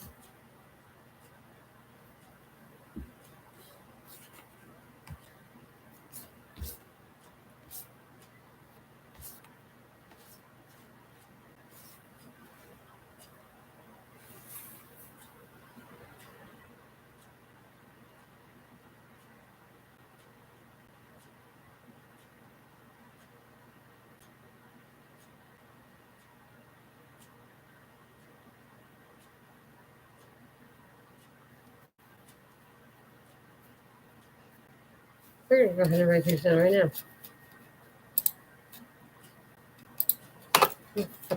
Shit. If you're seeking thrills or just looking to create family memories on a pontoon, you'll find what you need right here. If you're looking for an unforgettable fishing outing or just want to relax and enjoy the water, this show is for you. Maybe there's a wakeboard in your future or surfboard or personal watercraft for exploring the beauty of the river. It's all here at the Montreal International Boat Show. It may not feel like it just yet, but soon it'll be time to hit the water. So come on down and join us for a unique experience at the Montreal International Boat Show at the Palais des Congrès all day. Get your tickets now and climb aboard at sanogsbateau.com. This is Mike from Andy's House. If you or a loved one are struggling with drugs or alcohol, call to learn more about our top-rated programs, including our So if you did, you probably be a drug addict. Call 514-738-ANDY, 514-738-ANDY. Call today. A lone wolf, a survivalist, an investigator. Justin Hartley in the new CTV series that will lead you. Breathless. Tracker. New series starts Sunday right after the Super Bowl on CTV. This is CTV News with Mitsumi Takahashi on CJAD 800. The White House was on the defensive today about U.S. President Joe Biden's age and memory. Special counsel Robert Hur said Biden wouldn't face charges over the handling of classified documents because he's, quote, a well-meaning elderly man with a poor memory. Perry Russom reports from Washington. The White House fighting back against the special counsel's report over President Biden's handling of classified documents. Robert Hur's report describing Biden's recollection as painfully slow and his memory hazy.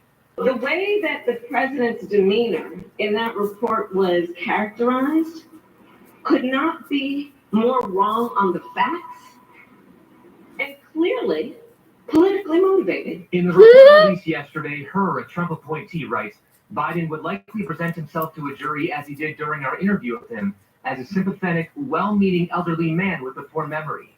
Hur adds, Biden did not remember within several years when his son Beau died.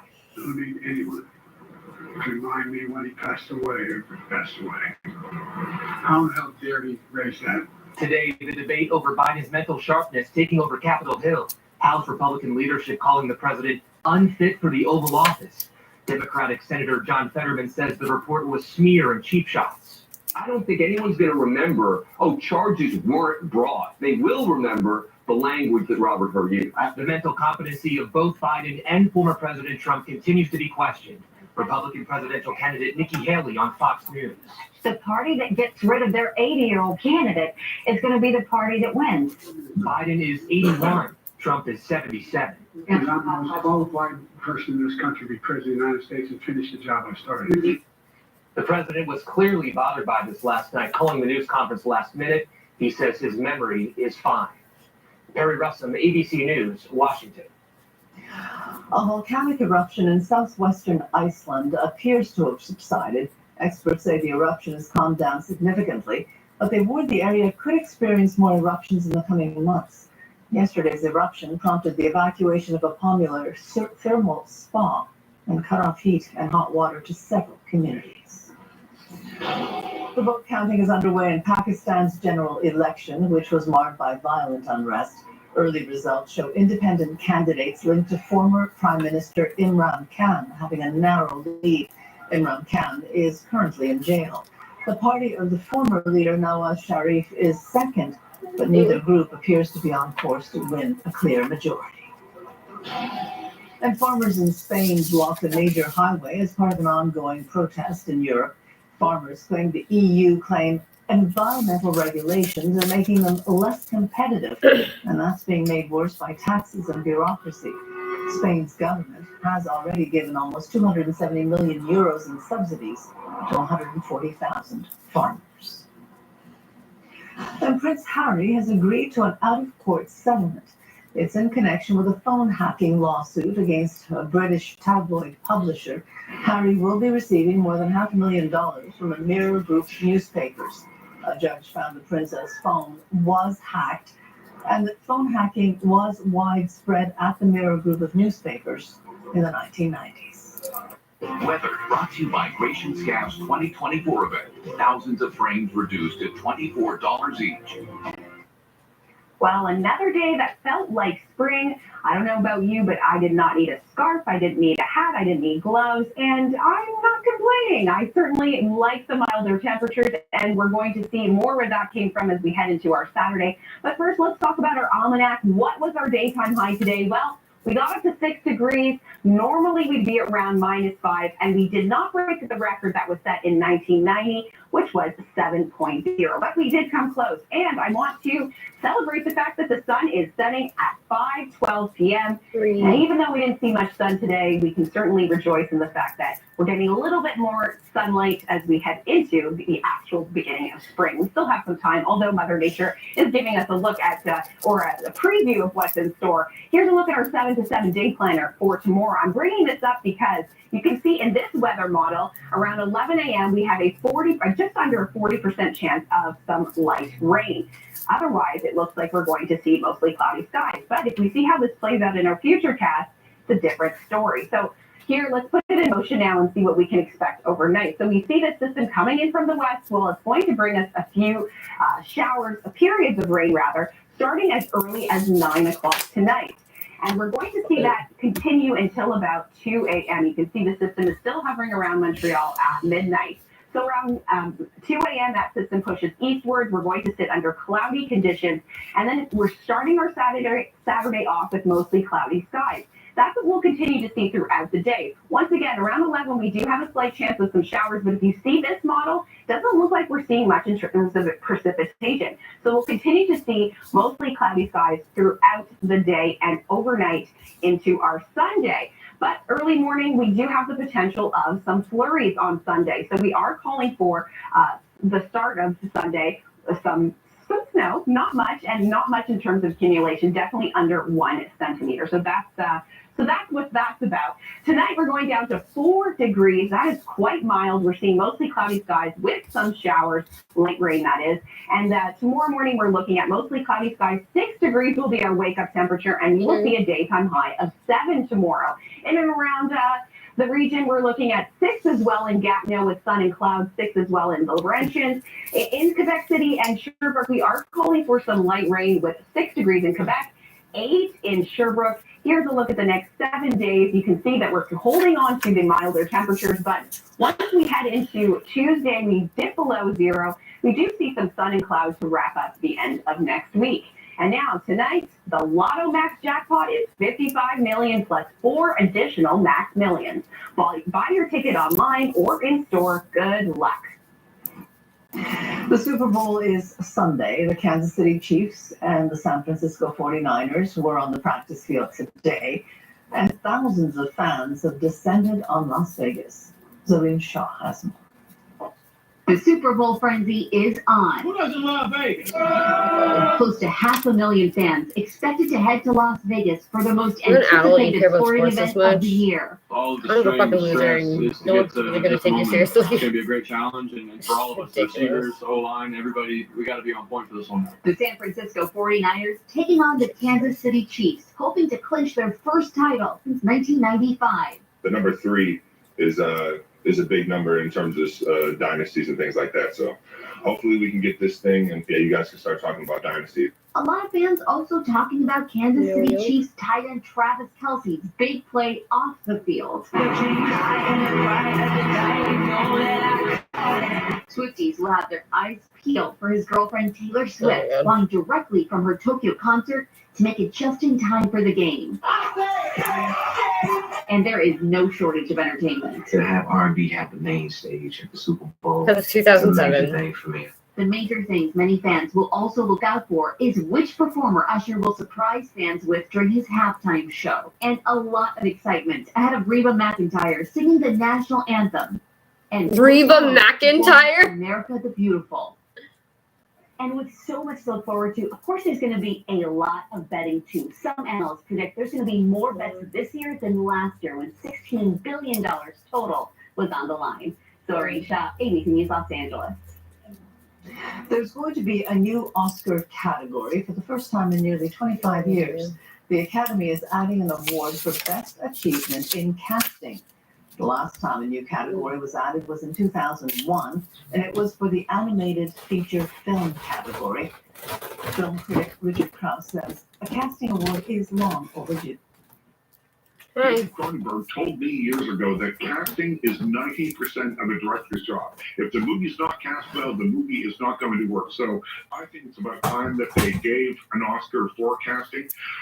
I hope that they find a way to wedge it in the show, that it doesn't make the show even 5 minutes more longer, simply because the show is always way too long. The nominees, though, will have to wait out, as the casting award won't be handed out until 2026. This year's Academy Awards is March 10th. And coming up in medical news, knowing your family history to help prevent heart disease. And or don't take the fucking COVID vaccine. That's a good way to do it. Birthday cards. This is the voice of Montreal. CJAD 800. Now, an update from the CJAD 800 Traffic Center. 20 westbound is the parking lot east of Angrignon due to the stalled truck, which is still blocking the right and the center lanes at First Avenue, holding you back on the 138 eastbound out from Clermont, making for a much slower than normal drive on the Karen northbound as people use that as an alternative. On the West Island, things are okay. Getting into Montreal via the TCAM now, you'll still encounter delays ahead of Chateau Vaudreuil and Laurentian route northbound super slow north of Dagenet due to an accident at Grand Côte.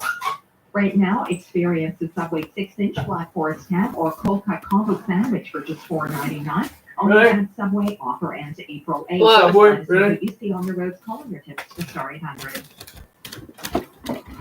Becky Capello Show keeps you informed. What? No. The province unilaterally in the past decided Papa hey, Blocker. this law doesn't apply to us. How messy do you think this gets? Hard-hitting interviews, entertaining analysis, and lively debate. The actual policy of it is very messy. Plus, breaking news as it comes into our newsroom. All of a sudden, some taxes I don't like paying. I can't just be like, I'm not going to pay them this year. The Becky Capello Show, weekdays at noon. On News Talk Radio, You guys are CJAD 800. shitty. Have you wanted to speak a new language but thought it would be too difficult or time-consuming? Then it's time to try Babbel. Babbel works because it's built around real life. It teaches you practical conversations that you will actually use. So with just 15 minutes a day, you'll be on your way to speaking in a new language in just a few weeks. Babbel, language for life. Right now, Babbel is offering radio listeners 55% off their subscription. Visit babbel.com/radio. That's Eat shit. BABBEL.com/radio. I don't like you. 55% off. My son is all give. He gives me his time. You actually at He least gives me scroll the down to see to more, but you appointments. only see the fucking Gives me a recipe. hand with Suck personal ass. care. And he gives me support when I'm feeling down. My son is an informal parent. Ah, reading mode, bitch! Every single day. Informal and family caregivers do more than you think. To learn more about the resources available to you, visit quebec.ca/informal caregiver. A message from the Gouvernement du Québec. This is CTV News with Mitsumi Takahashi on CJAD 800. There are some risk factors for heart disease that healthy lifestyles alone can't help, which is why knowing family heart history is so important. Here's Navigator. Lori Welch knew her family history. Her mom had her first heart attack at age 48. Her grandfather, uncle, and aunt all had heart disease and all died in their early 50s. Despite that, Welch says she first discounted the pressure in her chest and hands that went numb. I had a 90% blockage in my left anterior descending artery, which is what they call the widowmaker. Welch says a screening revealed she and her mother had high levels of lipoprotein A, a protein on which cholesterol travels. It can't be controlled by healthy eating or exercise. This is genetic, and you have it or you don't. There are many people with higher lipoprotein A levels, but fewer tested, says Dr. Wesley Mills with the Ohio State Wexner Medical Center. It's a form of bad cholesterol that is still undergoing increased awareness, both in the general population and among healthcare providers. Two other screenings of which those with genetic risk should be aware: an ultrasound for aortic aneurysms to detect damage to the body's largest blood vessel, and a coronary CT calcium scan that can detect the hardening of arteries before symptoms appear. Mills says early detection is critical. This is so we can develop a personalized treatment plan to try to keep their risk as low as possible. Welch says knowing she has high levels of lipoprotein A has guided her healthcare decisions, as it did for her mother. We got 25 extra years with my mom because of that test, and that's an incredible gift. For Health Minute, I'm Mandy Gaither. Quebec is teaming up with Black History Month Roundtable for a blood drive to help Black communities. 1 in 10 Black people carry the gene for sickle cell anemia. It takes 130 match donors every year to treat a single patient. The only treatment is to do a blood exchange. So depending on how many crises one patient will have, you may have to have blood exchange, a few times per year. The blood drive is by appointment on Héma Quebec's website. It'll be held tomorrow at the Adult Education Center in Little Burgundy. Fitness News brought to you by Obvious Group, committed to serving you the tastiest grill and seafood meal. And now here are some of the day's closing financial numbers. In New York, the Dow closed down 54 points to 38,671. The Nasdaq was up 196 points to 15,990. And now here's the rest of the day's business news from BNN Bloomberg. Hello there. More economic forecasters now think it will be summer instead of this spring before the Bank of Canada cuts interest rates. That's after Canada's job market posted the biggest gains in 4 months. The unemployment rate fell to 5.7% in January. The What was that? line since the end of 2022. Desjardins economist Royce Mendez says, quote, the employment data suggests that June is now more likely for the first Bank of Canada rate cut. He added, however, that layoffs at major companies suggest the economy is set for a, quote, bumpy ride. Now, U.S. stocks closed above 5,000 for the first time today. That's setting a new record, but let's check in on the other markets. The Canadian dollar was at 74.29 US cents, down a fraction. WTI oil, the North American benchmark, was at $76.77, up 58 cents. Western Canadian Select, our latest fix on that, is $56.55 for Alberta's benchmark oil, up $1.70. And the TSX Composite ended at 21,009.6, up just under 90 points. That's the latest in business. I'm Andrew Bell of BNN Bloomberg. A man from France spent 8 years building a 7.2 meter tall matchstick model of the Eiffel Tower. And for that, he now holds a Guinness World Record. Richard Clot's creation was first rejected because of the kind of matchsticks he used, but Guinness changed its mind, and now Clot's Eiffel Tower is officially the tallest of the kind. It took 8 years, 706,000 matches, and 23 kilos of glue. As we heard earlier in the newscast, a lot of consumer complaints go unresolved. Now, Caroline, you spoke to the reporter who investigated this for W5. Yes, John Woodward is an award-winning investigative reporter, and he and the producers at W5 used hidden cameras to show how a refrigerator repairman overlooked an obvious problem with a recently widowed woman's refrigerator and suggested a $2,000 repair. Now, the woman said no, but many others, it turns out, have said yes, and many of the top companies that pop up on our search engines when we need a repair or something else are also at the top of the list for F ratings when it comes to how they do business. The story is called Customer Disservice. I think this is a subject many of us can relate to, so we'll get more from John on that on the Late Show. We're also going to take a look at what's happening for the Lunar New Year celebrations in Montreal this weekend. Most of the activities will be outside the Chinese Cultural Center in downtown, so we'll let you know what you can do to celebrate it in Montreal this year. Soon. Thanks very much, Caroline. Stay with us. We've got another full night of great shows for you right here tonight on CTV. Oh, dear. CTV News continues in a moment. Coming up on Weekends with Ken. Kelly Alexander, our friend from down the hall at Virgin Radio, will be sitting in for me on Saturday morning. She'll keep you company with segments from Kim Ahrens, Bill Brownstein, Mandy Robertson, and Arnie Zway. Plus, you'll get the latest news and weather every 30 minutes from Tom Whelan in the newsroom. And I'll be back with you for Sunday's show. Weekends with Ken. The latest news and a whole lot more. Saturday and Sunday morning, 6 to 9 with Ken Connors. News Talk Radio, CJAD 800. Super Bowl 58 on TSN and CTV. Niners, Chiefs, with the Apple Music Super Bowl halftime show featuring Usher. Super Bowl 58, Sunday at 6 on TSN and CTV. Do your legs feel tired? Oh, no, my brain feels tired. Or tingling in your legs or feet? These may be signs of poor circulation. Just let me die. I should die in the comfort of my home. I can't see.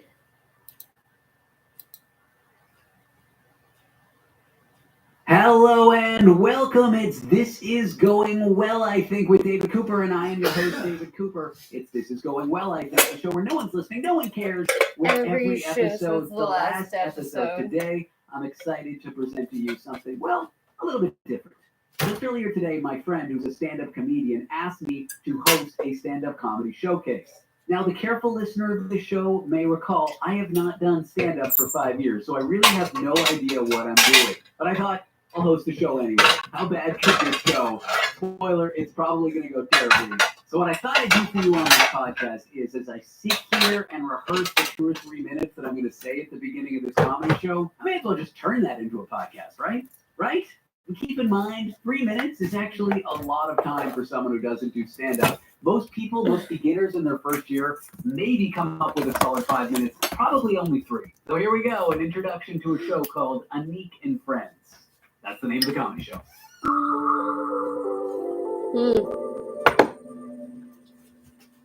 Hello and welcome to Anik and Friends, a comedy show. Let's give ourselves a round of applause. That's right, you should clap for yourselves because you're made it. You're here, you got off your couch on a Friday night, and quite frankly, that's commendable. I'm David Cooper. I'm going to be your host for tonight, and we got a fantastic lineup, a great lineup, all comedians whose names I definitely know and who I think are extremely funny. People like, it's going to be a great show. Now, I'll start with this. Today, I wrote a perfect joke. You see, my girlfriend went to the dentist, and she recommended that dentist to me. She said, well, you sit in the chair, and they work on your teeth. They got a TV. And you can stream whatever you like. And to her, I said, Netflix and Grill? Get it? Because the Grill and the Chill and the Netflix, forget it. So tonight's show is called Anik and Friends, emphasis on the friends. And because I'm a part of it, I can finally tell my therapist, I made a friend. Quite an accomplishment. Now, I don't know if you've been to a lot of stand-up comedy shows, but don't you hate when the host goes on and talks about themselves, and you're just sitting there thinking, dude, bring up the first comedian and shut the hell up. I hate that too. And so a little bit about me. I'm a 37-year-old talk radio personality, which means the target demographic of my day job is a baby boomer named Denise.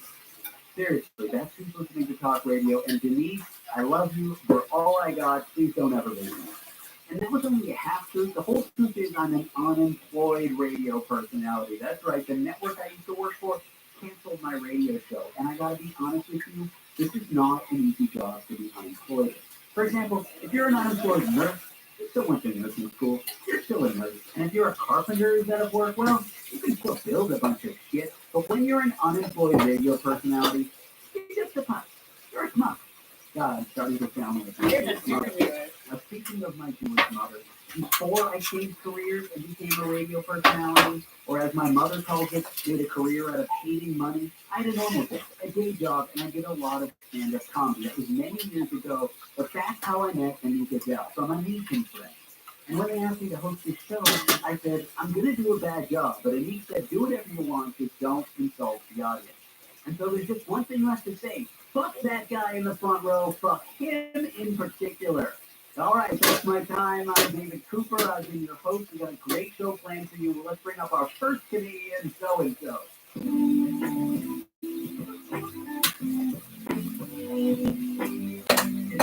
I gotta be brutally honest with you folks. I just gave that a re-listen, and it's not good. No, it's not. It's really bad. That's really funny. Okay, that was funny. That was kind of actually funny.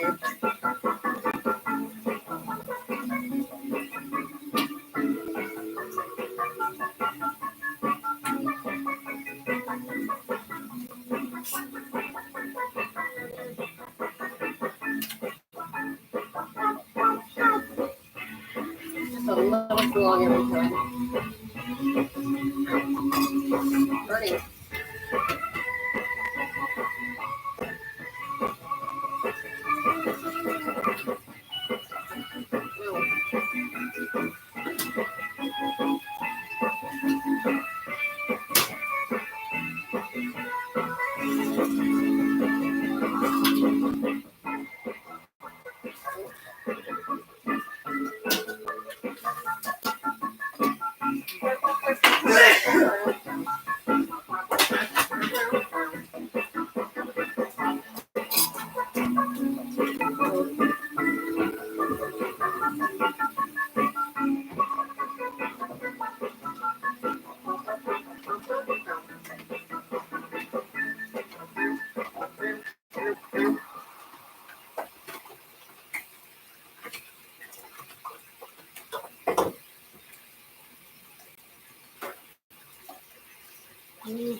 Oh.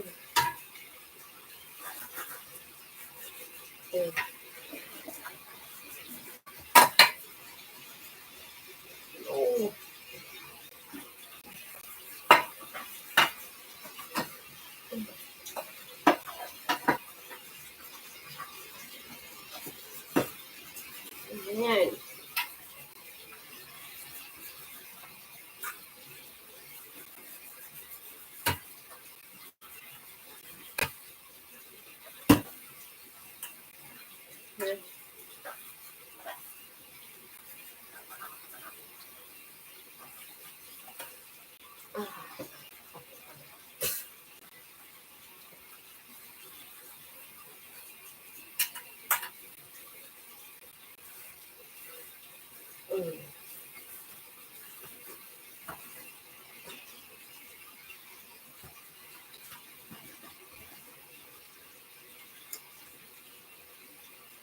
Uh-huh.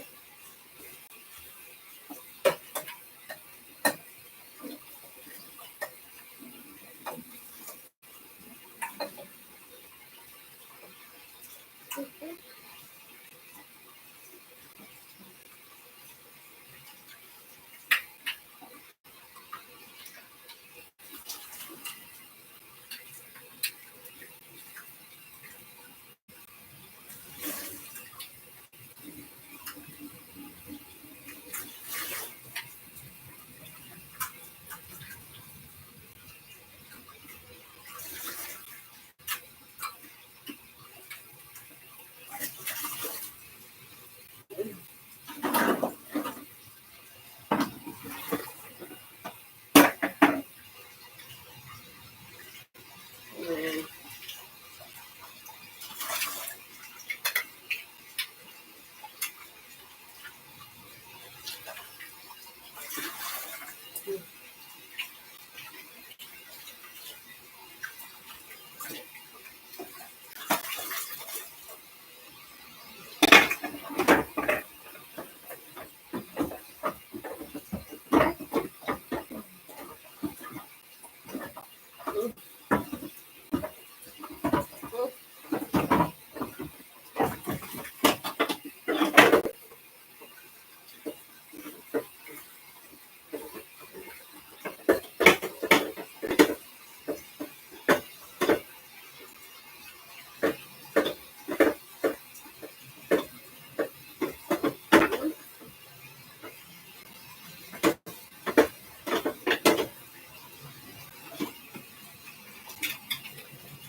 You know, fucking duck, god damn.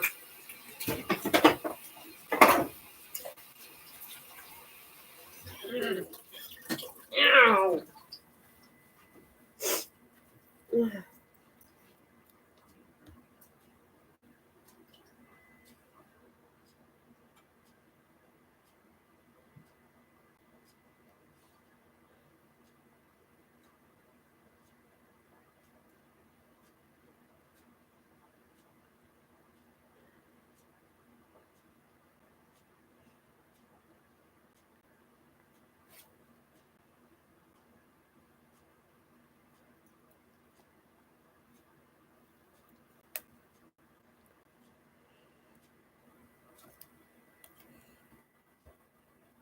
Mm.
Started and now this is all the potatoes and black egg on it. Put all the potatoes in the big sack.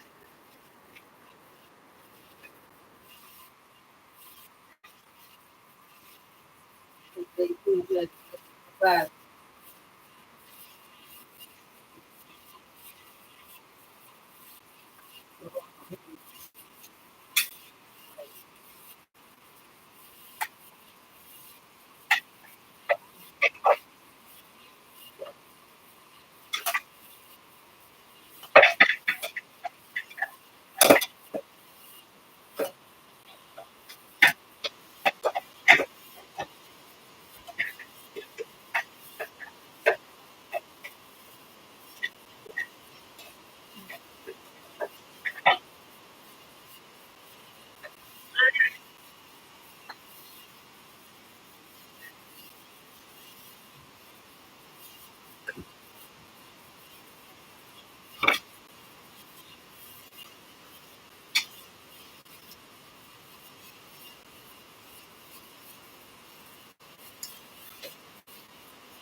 Yes.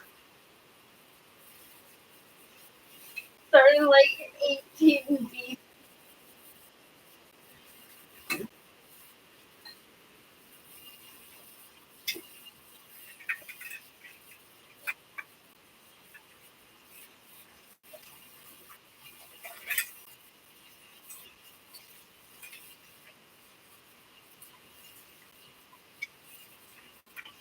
I'm not sure. That was so long.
What?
how great we're making this game in 2 or 3 days on what we're doing. I wonder how I was looking through some headlines earlier today, and I remember my parents griping growing up about the stamps going up a couple of cents. And the headline here says Canada Post is raising the price of stamps by 7 cents. Does that register to anybody any longer? I think I'll add that I think it's per capita, right? Like when you used to even have to pay your bills, you used to have to send them by mail. Yeah. Mail doesn't exist anymore. I don't think we're feeling the pinch as much. So, but yeah, the odd time that I do have to send like letter mail stuff, it's usually professional stuff, and if it's $1, it's $1. You know what I mean? It's not really a big deal. What about you, Stephen? Does the cost of stamps bother anybody any longer? Listen, there's a ton of other things that we should be concerned about price-wise. I think the lead on the story is who still uses it would be the lead. I mean, they said the average house is going to be impacted 65 cents. So take that in mind. So they're saying the average household spends what? Maybe 10, 9 pieces of mail a year, which actually shockingly surprises me. I really usually think that high. Yeah. So, yeah, I find it hard to believe 10 pieces of mail are being sent out almost once a month. It's the Our Top Radio Network. This is our rundown. I am Jim Richards with Andrew Pinson and Stephen Murdoch. We've heard that Pierre Poilievre has decided that he is going to crack down on extortion. And I'm not sure that this is something that is... He's had all sorts of opinions recently when everybody has said about Pierre Poilievre that this is a guy that is against everything, but now he's starting to come out with all sorts of different opinions and parts to his platform, and here is what he announced earlier today. My common sense plan, drafted by Tim Uppel, is the following. We will establish mandatory prison sentences of 3 years for any criminal convicted of extortion. We will bring mandatory 5-year prison sentences for any criminal convicted of extortion who is acting on behalf of gangs or organized crime. Not only does this mean that criminals who carry out these crimes will go to prison, but it also means that prosecutors and cops will have another tool to go after the ringleaders of these organized criminals. We will restore mandatory 4-year prison sentences for extortion with a firearm. This is the penalty that Trudeau and the NDP took away. We will make arson an aggravating factor in the commission of extortion. And we will reverse tax and release. We will bring in jail, not bail. Jail, not bail. Jail, not bail for repeat violent extortion. So he's got all sorts of catchy phrases and bumper stickers moving forward. I'm not sure how much of a hot button issue extortion is, Andrew, but... Oh, you don't, do you? Why do you think you got elected last time around? I think you don't know. I think you can say whatever you want. Why do you think Jagmeet Singh is still whipping bitch now? Fact check you and understand that mandatory minimums are essentially being blown away by the Supreme Court. Fucking stick selection. Yeah, a lot of them have become absolutely I stick selection. thought it was kind of interesting being a former Harvard Academy ministry that you could go back to this, but it also makes sense as well. Crime and country were a big successful platform for the Harvard government, so I think trying to go back to that does make a little bit of sense. But just even though philosophically, we've heard him and Trudeau getting into this match this week, and who's going to be tougher on car thieves. I just don't want the government really involved in the justice system as much as they're kind of playing special interest. I kind of want to know what police are doing about these issues and how other resources on the ground are helping. They say to back the fuck up. That this is just kind of noisy. I'm going to tell you, like, that concrete thing, man. I mean, in Ontario, we've got sexual assault being thrown out because people don't have their day in court.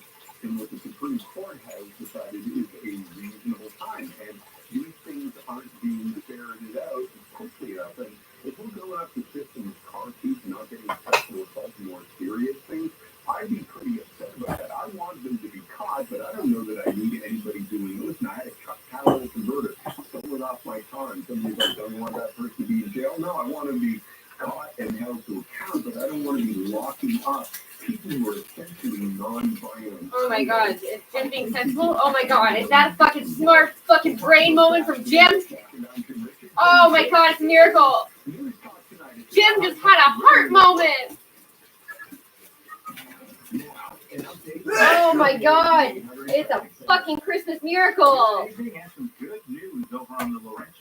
my god, never thought I'd see this day where Jim has a fucking heart and a brain moment at the same time.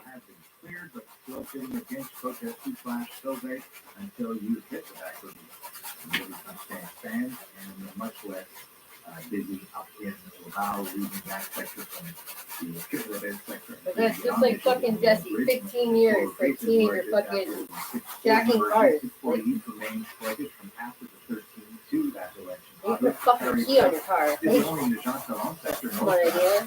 backing all the way to the end of It helps with just breaking your shit. still a crawl from like midway between Avignon and And what's the solution for that? Let's put automatic fucking remote fucking shut off on our cars. Yeah, great idea. You fucking idiot. That's the solution to your fucking movie problem.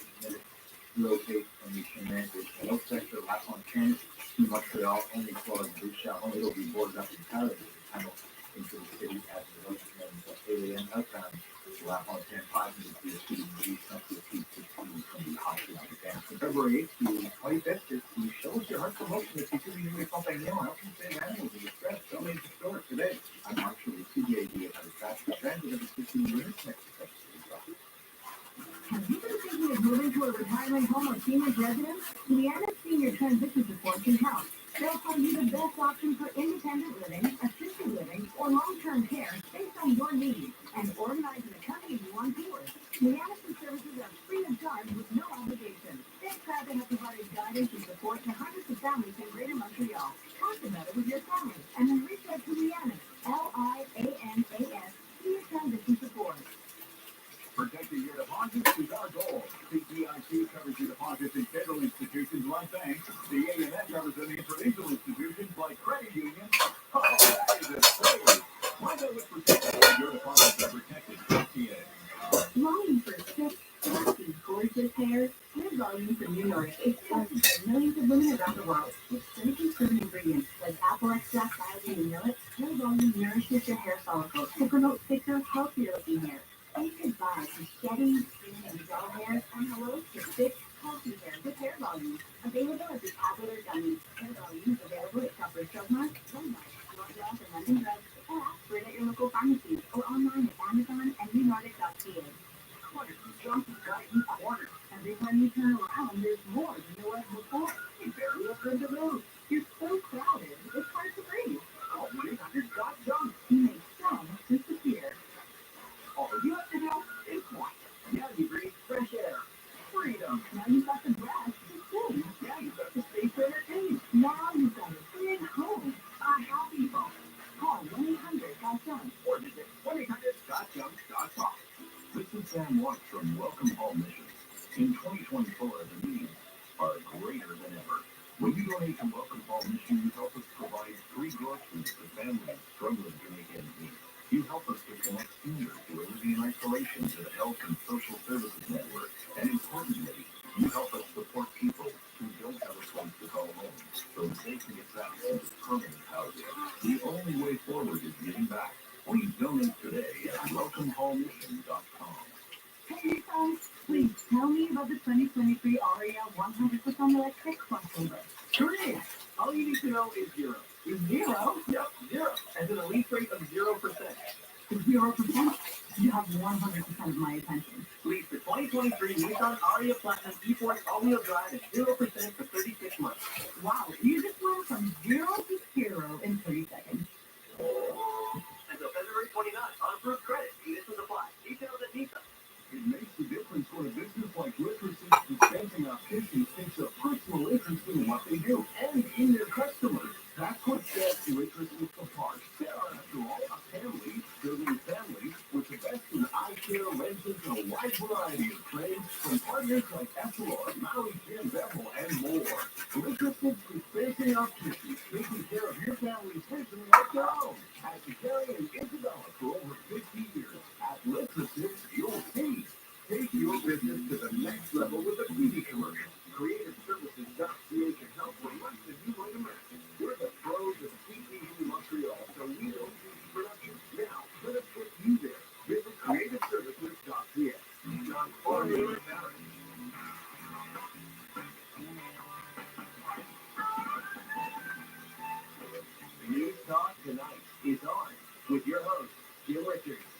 on the iHeartRadio Talk Network. This is the iHeart Talk Radio Network. I am Jim Richards. News Talk tonight with Richard Krause. Love these movies. What's new and streaming in your favorite theater?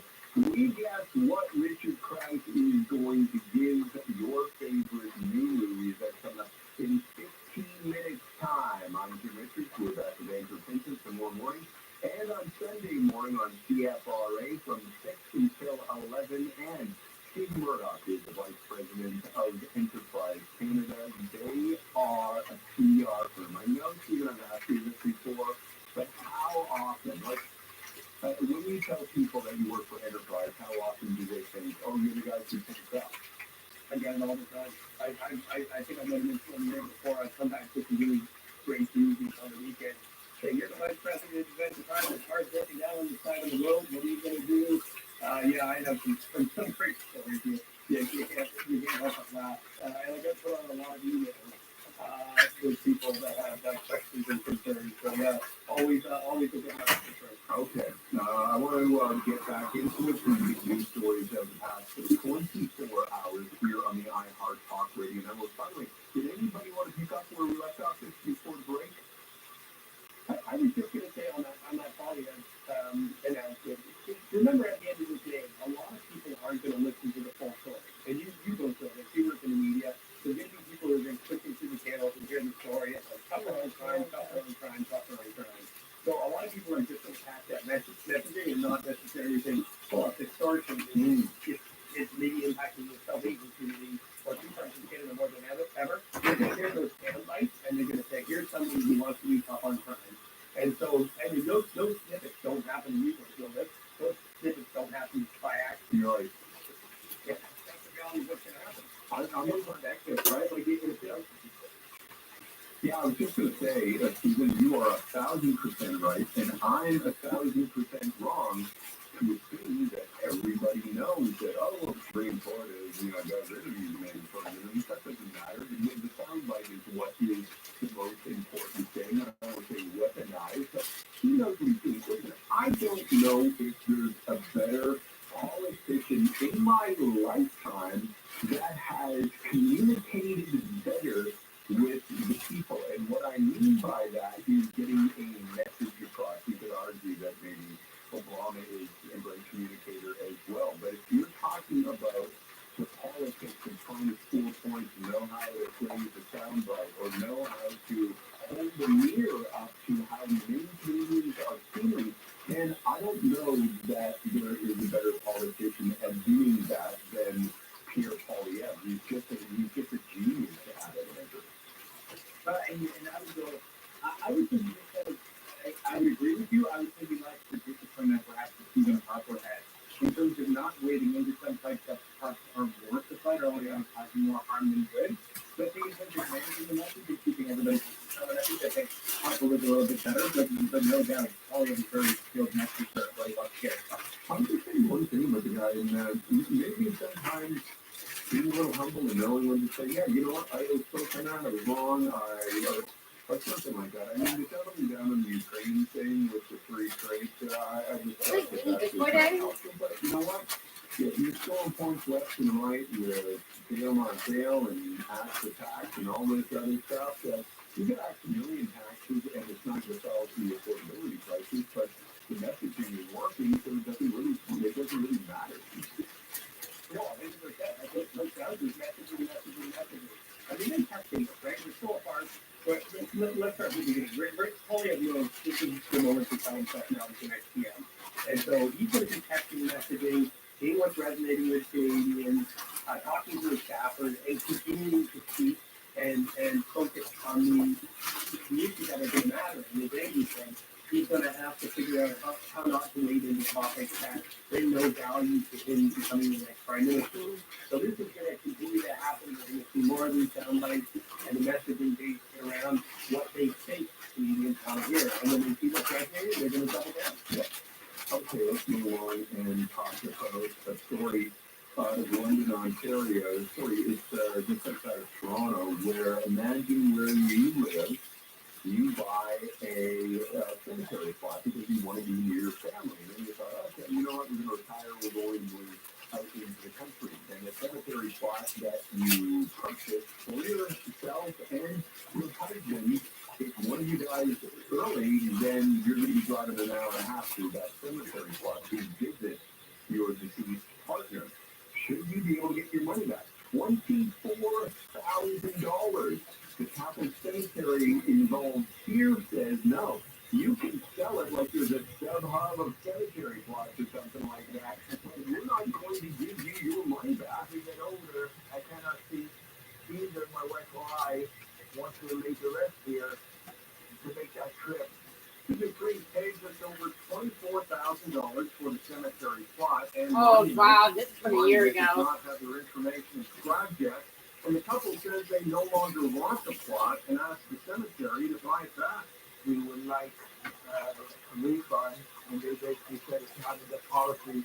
It's not the Catholic thing to do to give the money back, I guess. I don't know. If the plot is worth $24,000, you would think that somebody would buy it for $24,000. I don't know. What did they upsell it? Was there like a housing market where maybe 5 years ago plots were going for more than they are now because it's location. Yeah. I don't know why you wouldn't refund the money, but it's also like you bought a plot on a wind season where you're like, yeah, it seems like a good thing to get it there. Wait a second, you don't want it there anymore. Listen, there's no doubt about the plot thinking. Yeah, you're welcome. I'll be on the FXT later. Yeah, I mean, this is, first off, as a married man with 2 kids, it makes me nervous because I don't think my kids would drive 20 minutes to see what's up to see. So I have a vested interest in making sure. Yeah, you know, this literally comes down. It comes to the individual cemetery owners. Buyers are there, read the fine print, read the fine print. I mean, if they're not going to give you your money back, that's on you, right? You can't buy that, what do they call it, buyer's remorse. And the reality is, you're stuck with it. And it's a dead-end deal, and you got to move on. I'm deal. I wonder what a plot would go for on the resale market. Anyway, Andrew, your thoughts? Well, that's what I was kind of caught on after you said that. Is like, what does the secondary market look like? Do you go to Kijiji and post this? Like, yeah. It's kind of wild, right? And then to think when you're in the market for buying something like this, Literally like, from a year you're not ago. going to a secondary market, like you're going to a cemetery. So it's just kind of strange. But you would think the church would just see the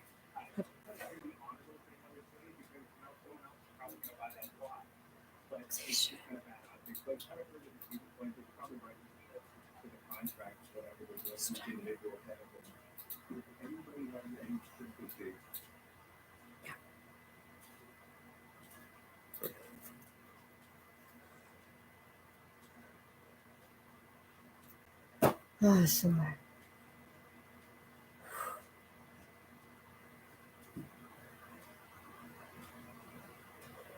Have a pay transparency plan that doesn't know how to get started?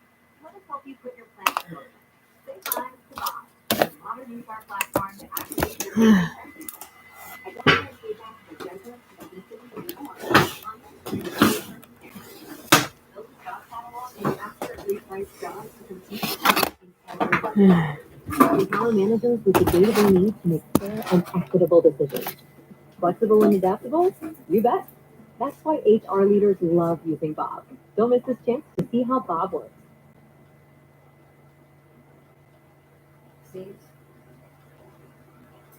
This morning, the latest in the war between Israel and Hamas. U.S. Secretary of State Antony Blinken is now in Egypt for meetings there focused on securing a new ceasefire.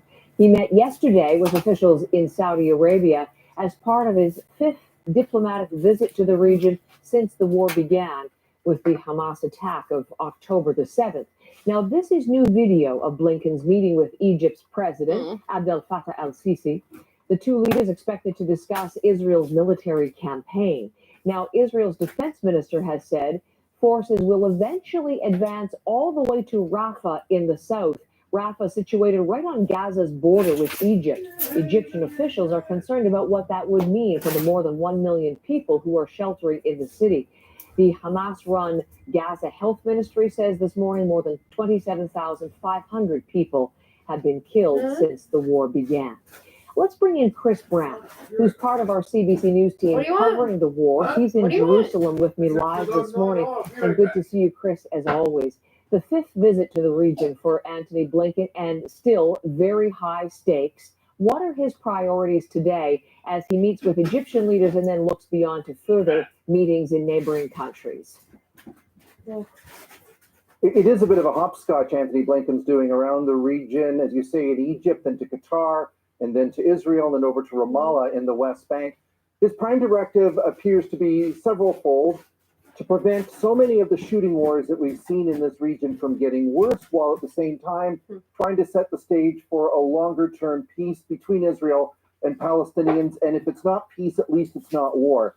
And the first order of business that's essential for all of the other plans to fall into place is a pause in the war between Israel and Hamas. It's why the Houthis have said they're attacking ships in the Red Sea, why Hezbollah says it's firing in northern Israel, and why groups such as the Islamic Resistance in Iraq have been attacking U.S. targets and their allies in Syria and Iraq. The decision on whether the fighting stops in Gaza is, of course, up to Israel and Hamas. Hamas is said to be considering a proposal to pause the fighting. For how long, we don't know.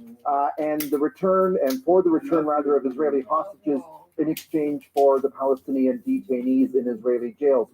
How many hostages, how many detainees, what would the time frame be? We really don't know. And it appears that one of the key issues for Antony Blinken is this time frame for a truce. A significant pause is the language that the Americans are using. Hamas wants permanency. Lots of deliberate leaks on the status of these talks. Israel's been spreading narratives that Hamas is split between leaders in Qatar and those on the ground in Gaza. That's the holdup, say Israeli media commentators. One side wants a shorter pause, the other one wants a longer one, and so forth. Beyond that, the Americans have let it be known that they're fixed on a much larger horizon, Heather, one that sees, after the hostages and prisoners are swapped and the fighting pause, a defined plan for governing Gaza that would then lead to a two-state solution, Saudi recognition of Israel, and this grand remake of the Middle East, and all of it to a deadline of a November presidential election. Incredible, Chris, when you frame it that way. I mean, this is your second stint covering the Israel-Hamas war.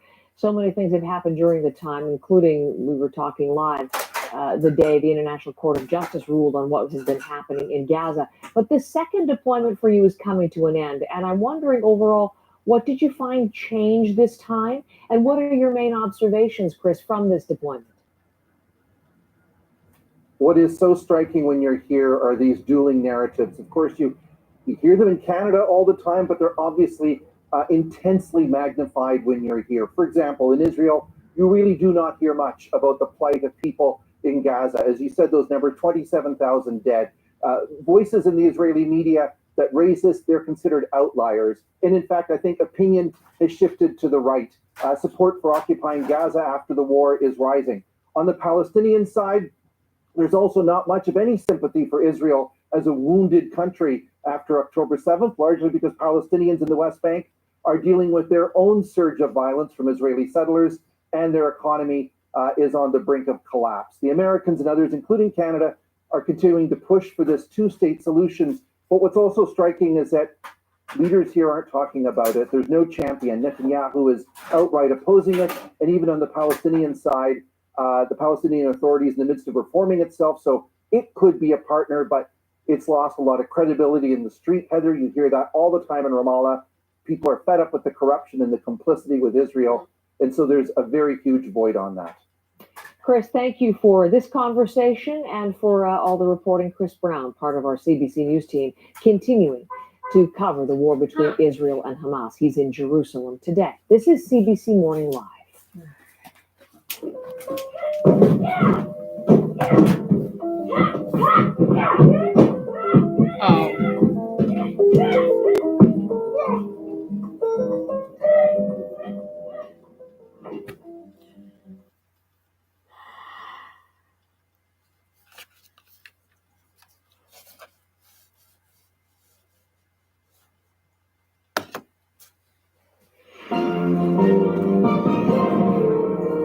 On On this Thursday night, let's talk about more layoffs at Bell Media. They have overseen the incredible. I saw how you did that. CTV News. Let Bell, let's talk. And why? Curbing car thieves. What's the plan to stop them, and will it work? Battle for the ballot. The U.S. Supreme Court about to decide whether Donald Trump can run for president again. Plus, Palestinians and Jews living side by side in Israel. It's a rare ability today to see both sides. The village. What a fucking miracle, eh? Crazy what thousands of people being slaughtered will do to bring people We begin together. with a troubling day for Canadian media. For the second time in less than a year, there's been another sweeping round of layoffs at Bell Media, leading to the cancellation of I think you multiple guys are making the CTV reporters newscasts report on across their the country. Parent co-star company co-hosts, BCE like, Inc. getting is slashing 9% of its workforce, eliminating about 4,800 jobs. CTV's flagship public affairs program, W5, is being axed, and many local CTV newscasts have already vanished. 45 regional radio stations in BC, Ontario, Quebec, and Atlantic Canada are being sold off. Bell Media blames declining ad revenues and overregulation by the CRTC, but BC's premier Gonna say, today called it well, reprehensible corporate Being on the greed. news and all, how do you feel about They that? bought them up like corporate vampires. They sucked the life out of them, laying off journalists. They have overseen the encrapification of local news. The what? Mackenzie Gray looks at the What? impact on jobs and on Canadian journalism in our top story tonight. BCE is the parent company. It's become an unsavory tradition. Roughly 4,800 jobs. Just 8 months after massive layoffs, Bell Media is talking about more cuts. This is CTV News at noon. Weekday lunch hour and 6 p.m. weekend newscasts canceled in virtually every single CTV market. 24 broadcasts in total, 90 hours of weekly local news, replaced with syndicated game shows. I think it's quite clear Bell is moving further and further from wanting to do news, particularly local news. They're just not interested. The company also selling off 45 radio stations, many in British Columbia, irking the premier. The fact that they cannot find it possible, with all of their MBAs, to operate a few local news stations. Dozens of senior journalists also laid off. You can watch that entire documentary as well. And W5, one of Canada's longest running television programs, has lost its time slot. I have a significant concern that we're watching democracy, frankly, erode right before our very eyes. You guys just Bell's tried to parent convince company me declined an that interview the request solar that told the eclipse Canadian press they is blamed the happening 4,800 for the layoffs on a first poor time in regulatory like X environment. amount of time. Last year, they asked Canada's independent Pretty sure you media guys say this regulator every to 10 remove years. any requirements to air local news. And they also want a bigger share of the $100 million Google will pay media companies for the Online News Act, a framework, sources tell Global News, Bell aggressively lobbied the federal government, including the Heritage Minister, to implement. We hope that those big companies are going to hold their end of the bargain. BCE made $435 million in profit last quarter alone, but blamed a $40 million loss in their media division to force further slashing, a rationale that doesn't pass the smell test for this former CTV National News correspondent. BCE has made the decision that news is not important enough of a value to let it affect our stock price.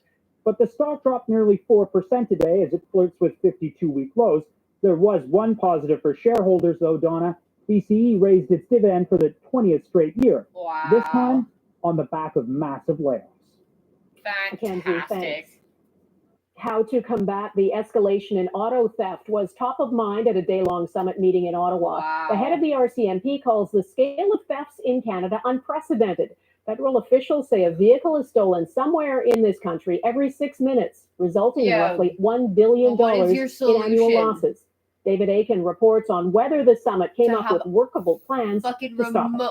Shut up. There's an awful lot to talk about today. A first-of-its-kind summit to deal with the rapid rise of car thefts, a low-risk, high-reward criminal enterprise fueled by new technologies that criminals are using to defeat high-tech anti-theft devices in modern vehicles. In a lot of cases, these vehicles are selling for double the retail value if they were sold here in Canada. Federal ministers used the summit to boast about what Ottawa has already done. outlawing, for example, some of the gadgets criminals use to break into cars, or giving Ontario $121 million to fight the problem, and boosting the budget of the Canada Border Services Agency by $28 million. And more funding might be on the way. We'll have something to say, and I mentioned this to my friend Commissioner Duhem, something to say about increased investments in the RCMP and their policing partners. The Trudeau government has boosted the maximum sentence for car theft from 18 months to 2 years. But observers said that extra 6 months, it's not any deterrent. The criminal code needs to be strengthened so that there are real consequences for vehicle thieves. We need to see stiffer penalties. We need to stop these criminals. And the Prime Minister himself hinted his government would act on that. We're also looking at further strengthening penalties for anyone who participates in auto theft. While his ministers talk tough. To organized crime, we say time's up. Justin Trudeau is not worth the crime. Federal politicians also use the forum to take veiled shots at an opposition leader, Pierre Poilievre, who is clearly getting under their skin. We're convening this summit because Canadians need serious action. A catchy slogan won't stop auto theft. With lines like this: secure our ports and lock up the car thieves. The summit also heard that one of the most important things that can be done is to share police intelligence with non-police actors. That'll be shipping companies, railways, port operators, and so on. That kind of collaboration, the experts said, is vital to stopping car theft rings. No. Okay, David Aiken, thank you. Fuck no. The city of Belleville, Ontario, has declared a state of emergency after multiple overdoses in a short span of time. The city says emergency crews responded to 17 overdoses in a 24-hour period earlier this week. 14 of them happened over 2 hours on Tuesday afternoon. Belleville's mayor warns the addiction and mental health crisis is putting an immense strain on municipal services, and he wants provincial and federal help. It has been taxing our resources. So whether it's fire that does joint response with EMS and police, and it's a circumstance that basically I don't see a solution for it unless all governments get together. No deaths were reported from Tuesday's overdoses, and police say there was no threat to the public, but there have been 6 more overdoses since then. The U.S. Supreme Court heard arguments today on whether former President Donald Trump should be disqualified from running again. He is appealing a Colorado Supreme Court decision to keep him off the ballot in that state's primary because he participated in an insurrection on January 6, 2021. As Jackson Prosco reports, the Supreme Court justices seem deeply skeptical that any state has the power to remove a candidate from the ballot. Traitor! Traitor! It's uncharted territory for the Supreme Court, a fundamental test of who can be president of the United States. The entire world saw the insurrection happen on television. They can't take him off the ballot for something that he's not been proven guilty of. In December, Colorado's Supreme Court removed Donald Trump from the state's primary ballot, ruling his role in the events of January 6th disqualify him from the presidency under an anti-insurrection clause in the U.S. Constitution. The Supreme Court must decide whether that stands after hearing arguments on behalf of Colorado voters and Trump's legal team. The reason we're here is that President Trump tried to disenfranchise 80 million Americans who voted against him, and the Constitution doesn't require that he be given another chance. This was a riot.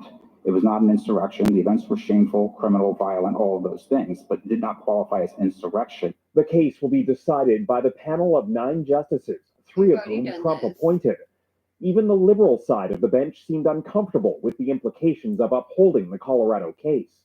I think that the question that you have to confront is why a single state should decide who gets to be president of the United States. I do think a victory for us will, in essence, mean that Donald Trump will not be on the ballot in the fall. Ahead of the hearing, we spoke with lawyer Eric Olson, who won the original Colorado decision.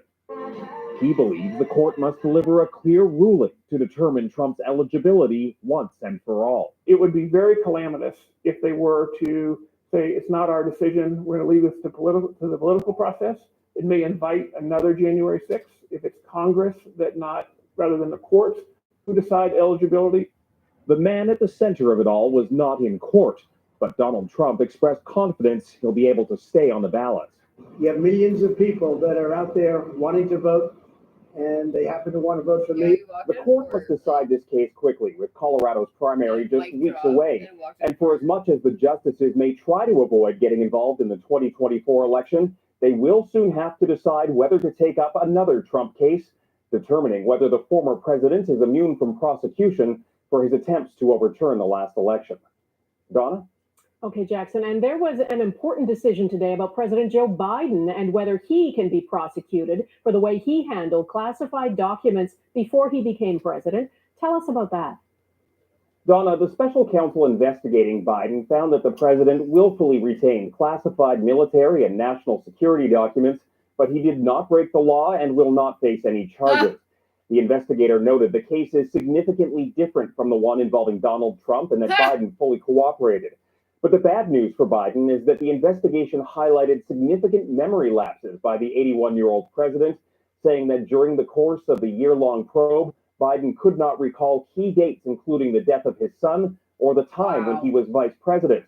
The White House responded to the special counsel, saying that raising the memory issues was not relevant to the investigation. Wow. Donna? Right. Jackson in Washington, thanks. There has been a major shakeup of Ukraine's military command. President Volodymyr Zelensky has removed his top general, replacing him with the commander of Ukraine's ground forces. In a social media post, Zelensky thanked General Valery Zaluzhny for 2 years of defending Ukraine, but said it's time for someone new to lead with a different approach. Zelensky says he proposed the general, who is popular with troops and the public, stay on as part of the team. Ukrainian troops have struggled to make progress in the war with Russia, and tensions have mounted with the civilian leadership. Voters in Pakistan are anxiously awaiting the results of that country's 12th general election.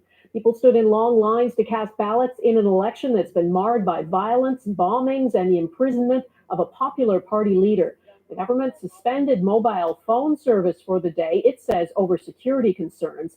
Millions of voters inked their thumbs to mark their ballots. Preliminary results have been slow to come in, but early reports show leads for candidates from the former Prime Minister Imran Khan's party. He's the leader who's in jail.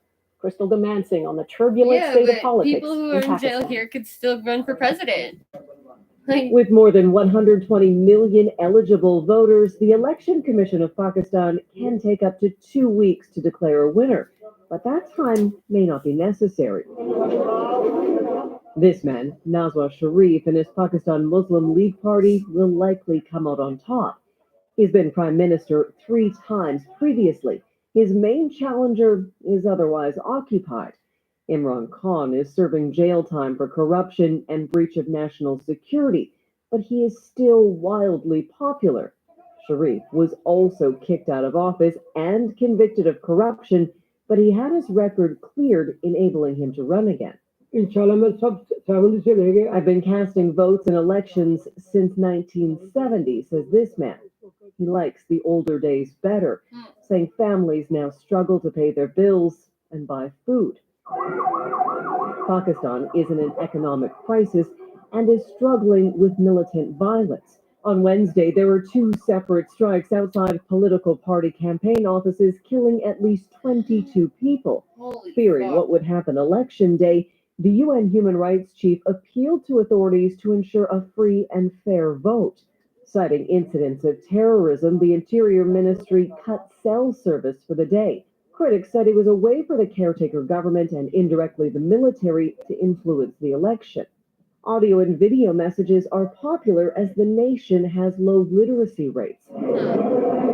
It's part of the reason Pakistan allows parties to use symbols for voters to recognize their candidates. Well, we don't know the outcome yet. In the past 75 years, no prime minister has served their full 5-year term. Crystal Demansing, Global News, London. Eurovision and the virus that causes COVID. Coming up, a concerning rise in eye infections and the symptoms to watch for.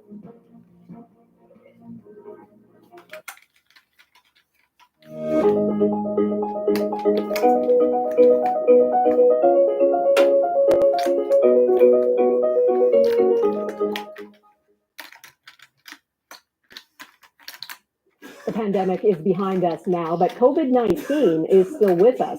And doctors are raising the alarm about a growing number of cases of the virus affecting people's eyes. They're still learning about why and how it happens and how it can affect vision. Mike Rollet explains. As anybody who's had viral conjunctivitis, known more commonly as pink eye, can attest, it's contagious. It passed on really quick. Like within a week, the whole house had it. Even so, Diego Bellissimo and his family weren't overly concerned, so they asked their pharmacist, who told them pink eye. But a little over a week after starting antibiotics, Diego's dad's eyes were still dark red. Oh, and the 18-year-old looked like he'd been in a fight. Because it got infected as well, it looked like I was rocky. I couldn't open my eyes for basically 5 days. Concern turned to worry. Fucking spare me.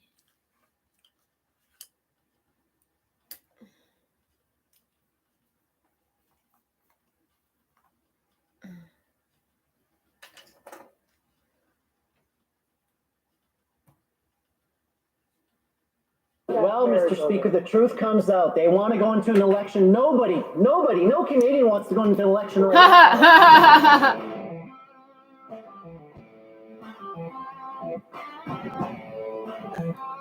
No, we wanted to do it during COVID.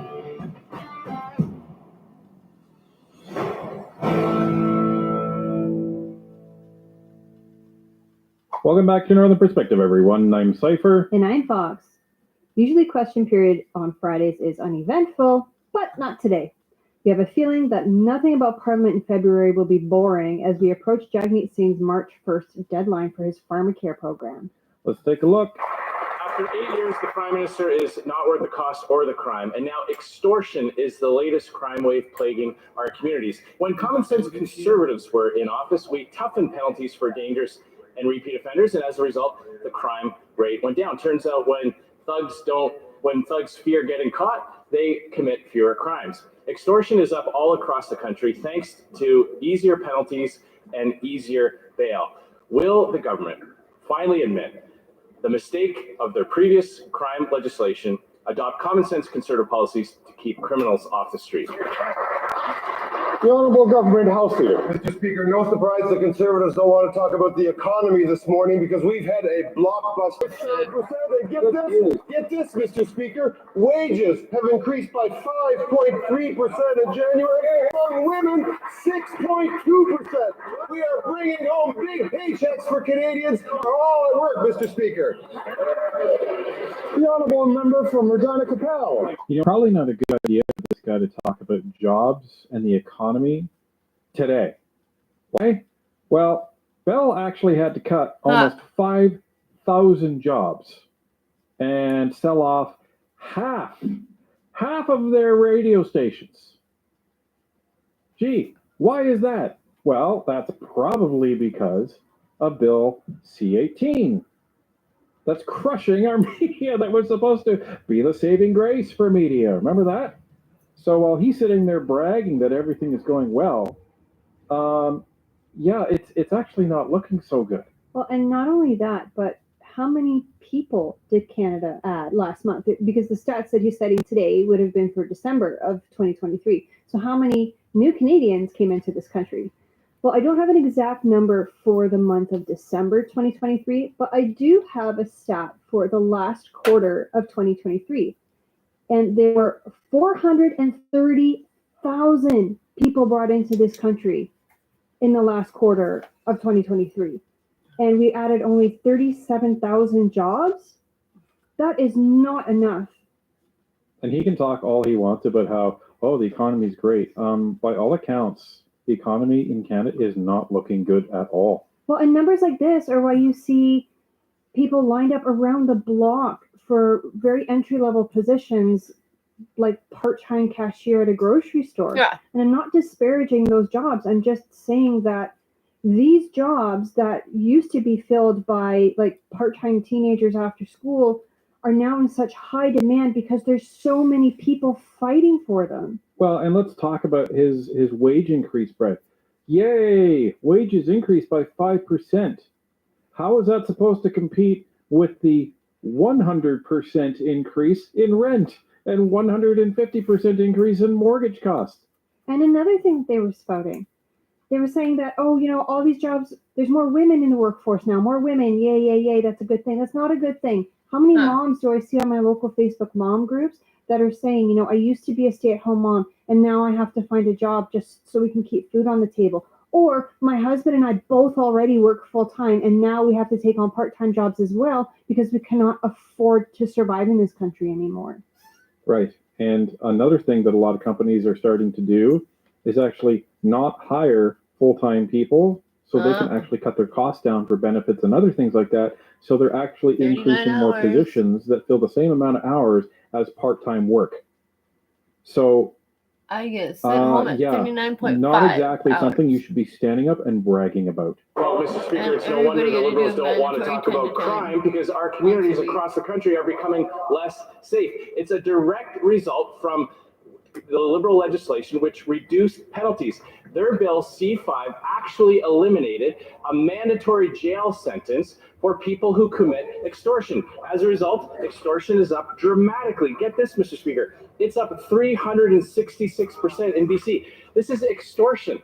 People are now losing their livelihood, their property and their money because gangsters are extorting them in Canada after 8 years of this Prime Minister. When will he put an end to a soft on crime approach? The Honourable Government House Leader. Monsieur le Président, c'est tellement des bonnes nouvelles qu'on va le... Mr. Speaker, it's such good news that we're going to repeat the good news in the other official language. In January, there was great news for Canadians. The economy we created. I'm sorry, I'm just stopping it there. Are you kidding me? Wow. Are they ever? I don't even have a word for that. Like, it's not arrogance. Like, it's worse than arrogance. It's hubris, maybe. This is the question period equivalent of putting your hands over your ears and going la la la la la la la la la. That's what this is. And my God, it is so tone deaf. And what people should take from this is, over 300 and some odd % increase in extortion in BC. Yeah, we don't care about that. We got new jobs. Who cares? Vanity, that's a good word for it. Holy crap. Okay, so for those watching, you're welcome. We are going to skip right past the rest of that answer. This is just insane. Oh, it's conceited. That's what it is. Rattling off these statistics, pretending that they're, so amazing while Canadians are actually suffering. It's conceited. I'd like to remind all members that as some previous speakers have put it, it's question period, not necessarily answer period. The honourable member from Regina Capel.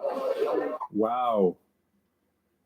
Yeah. Okay, so obviously we couldn't hear it because the translator was taking over, but no doubt some of the Conservatives were raising issues with the fact that the answer had literally nothing to do with the question. And so Fergus, as the quote-unquote unbiased speaker that he is, he's like, well, just like to remind everybody that is question period, not answer period. Oh, he's so like, I'm sorry, that's despicable. That is despicable. Stephen Harper wanted to introduce legislation to make it answer period and not just question period, because question period really is about the opposition holding the government to account. Because, again, not all Canadians voted for the Liberal Party, voted for this Liberal government.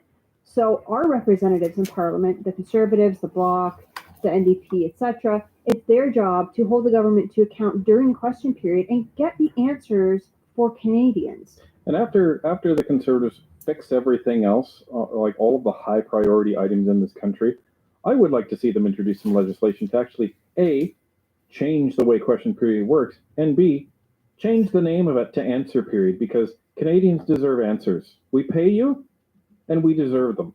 This is a slap in the face to every single victim of violent and dangerous crime in this country. The Liberals are running around telling Canadians that they've never had it so good. Meanwhile, business owners and families are being extorted. Extorted, Mr. Speaker, in Canada, a developed G7 country, now sees extortion rates as high as 218% up nationally, 262% increase in Ontario. And all the Liberals can do is get up and tell Canadians how good they've had it. When will the Liberals put the rights of victims first and honest Canadians and put dangerous criminals behind bars where they belong? The Honourable Parliamentary Secretary to the Minister for Public Safety. Mr. Speaker, far too Canadians have been experiencing this situation. It is precisely why the RCMP is seized with this issue, working directly with local police. Mr. Speaker, this is something we're seeing operating with organized crime. But what we also know is the conservative tough talk on crime doesn't actually create the solutions and the results. We've seen that as they've cut funding to the RCMP to do this very work, to crack down on organized crime, but we're going to be there for Canadians. Really? Well, I don't think Ms. O'Connell has seen our chart. Ladies and gentlemen, here's the chart. Oh, look at that. Look at that. Yeah, no results whatsoever. Do you think maybe they cut police and RCMP because they were no longer needed because the criminals were behind bars where they belonged? Gee, maybe. Like, there was a little bit of an increase at the end, but look at that. That is a huge drop. That's over 25%. And that's a lot. And that's violent crime, everybody. And then as soon as the Liberals came back in, introduced their legislation, boom, it explodes. And the only reason it went down in 2020? COVID. We were all under lockdown. Right? And it was still higher. Nobody was out of their homes, yet it was still higher. Yeah, it was still higher than what the Conservatives left it at. Only the Liberals could have a higher crime rate than the Conservatives when nobody is actually leaving their homes. Sturgeon River Parkland. Mr. Speaker, after 8 years of this NDP Liberal government, farmers across the country are struggling under this punishing carbon tax. Melissa, a farmer in my area, paid over $6,000 in carbon taxes just to dry her grain last year. And now the Prime Minister wants to quadruple the tax just in a few years. He isn't worth the cost. When will this Liberal government get out of the way and pass Bill C-234 in its original form, get off farmers' backs, and make our food affordable again? The Honourable Parliamentary Secretary to the Minister of Agriculture and Agri-Food. Thank you, Mr. Speaker. If the bill was so important, I would counsel my honourable colleague to let them know that 5 Conservative senators were missing in action when it came down to that important vote. What we're doing on this side of the House, we believe in climate change. I have yet to hear one single platform or policy related to climate change. 20% in 2021, 20% of grains didn't make it to market because of climate change. On this side of the House, we have a plan to fight climate change, and we have a plan to support farmers. I would love to see what went into that quote-unquote statistic of 20%. 20% of grain didn't make it to market because of climate change. That's a very vague statement. You know, that's like saying I was late to work today because of climate change. So what, we just blame everything on climate change and that's the new red herring? Yeah, it's the new boogeyman. Didn't you know that? Oh, yeah, there we go. I'm late for everything because of climate change. Everything in my life, the reason it is not going my way because of climate change. So I didn't pay my taxes because of climate change. The Honourable Member from Sturgeon River Parkland. Well, Mr. Speaker, that's rich coming from this government that relentlessly lobbied senators to block Bill C-234. Bill C-234 removes the carbon taxes off the farmers who grow our food. And we know inflation is hitting Canadians hard, whether it's housing, the cost of fuel, and food. Everything is getting more expensive under this NDP Liberal government. And after 8 years, Canadians know that this Prime Minister is not worth the cost. And the only way that Canadians will get the tax relief they deserve is by electing a common sense Conservative government. So when will these Liberals call the election so we can axe the tax? The Honourable Parliamentary Secretary to the Minister of Agriculture and Agri-Food. Well, Mr. Speaker, the truth comes out. They want to go into an election. No Canadian wants to go into an election right now. Yeah. Wow. Are you serious? Really?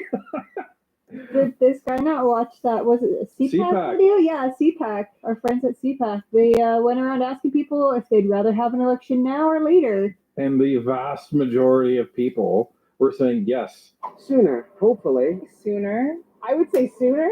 I think we're ready for change in Canada. Yeah. Sooner. We need a change. I would say probably sooner than later. Now, I'm a liberal at heart, to say the least, but it seems that we might need a little shift in government right now. Right now, I think I'd like to see one sooner. Sooner. I think it's about time, isn't it? The sooner we can have a federal election and get rid of what's going on, the government we have in now, the better. Sooner. I'd rather sooner. I believe the same. We need to fix everything in this world, in this country. Today.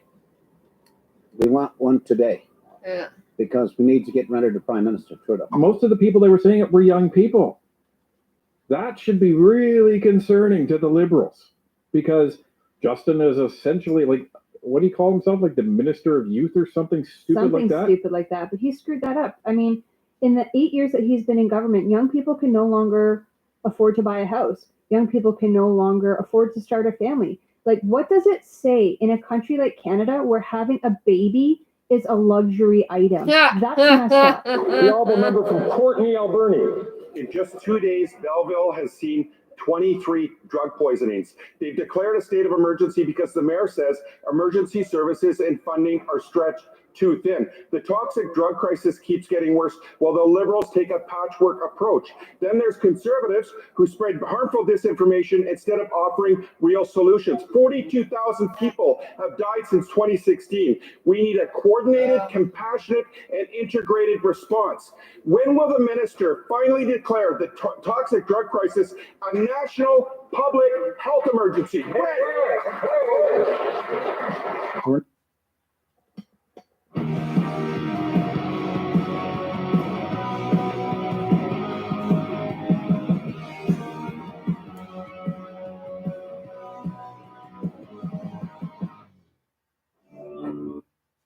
We're not even going to entertain the response to that, but I always think it's rich when the NDP stands up and they're crying about a drug emergency. Well, isn't BC like the epicenter of all of this? Oh yeah, and that's NDP run. Yeah, and they've been wanting to decriminalize heroin, cocaine, like all of this stuff, and it's terrible.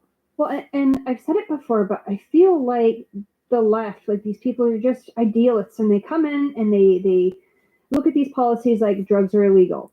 And then they look at it and go, oh, well, that shouldn't be. If people want to use drugs, they should be allowed to, and there should be no shame, and people can do whatever they want. And so they make all these laws that, oh, you know, you can use needle drugs in parks and you can do whatever you want. And then there's all this fallout from their horrible, horrible policies. And then they go, oh, how is this happening? Why is this happening? They don't realize that the rules and the laws that the Conservatives have had in place for a very long time were there for a reason. They're there to make society run smoothly.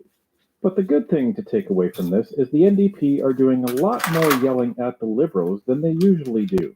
I wonder why that could be. The honourable member from St. Albert, Edmonton. Mr. Speaker, after 8 years, this NDP Liberal government is not worth the cost of their $54 million Arrive scam debacle. $11 million went to a company that did no work. 76% of contractors did no work, and the app itself didn't work. And now we learn that these Liberals awarded nearly $350,000 in bonuses to senior executives who presided over this corrupt mess. What the hell is going on? Can he say that in Parliament? I don't think so. But it just did. It's on the record now, so what are you going to do, Fergus? Going to talk about decorum. But so there is one thing that we do want to somewhat correct on this.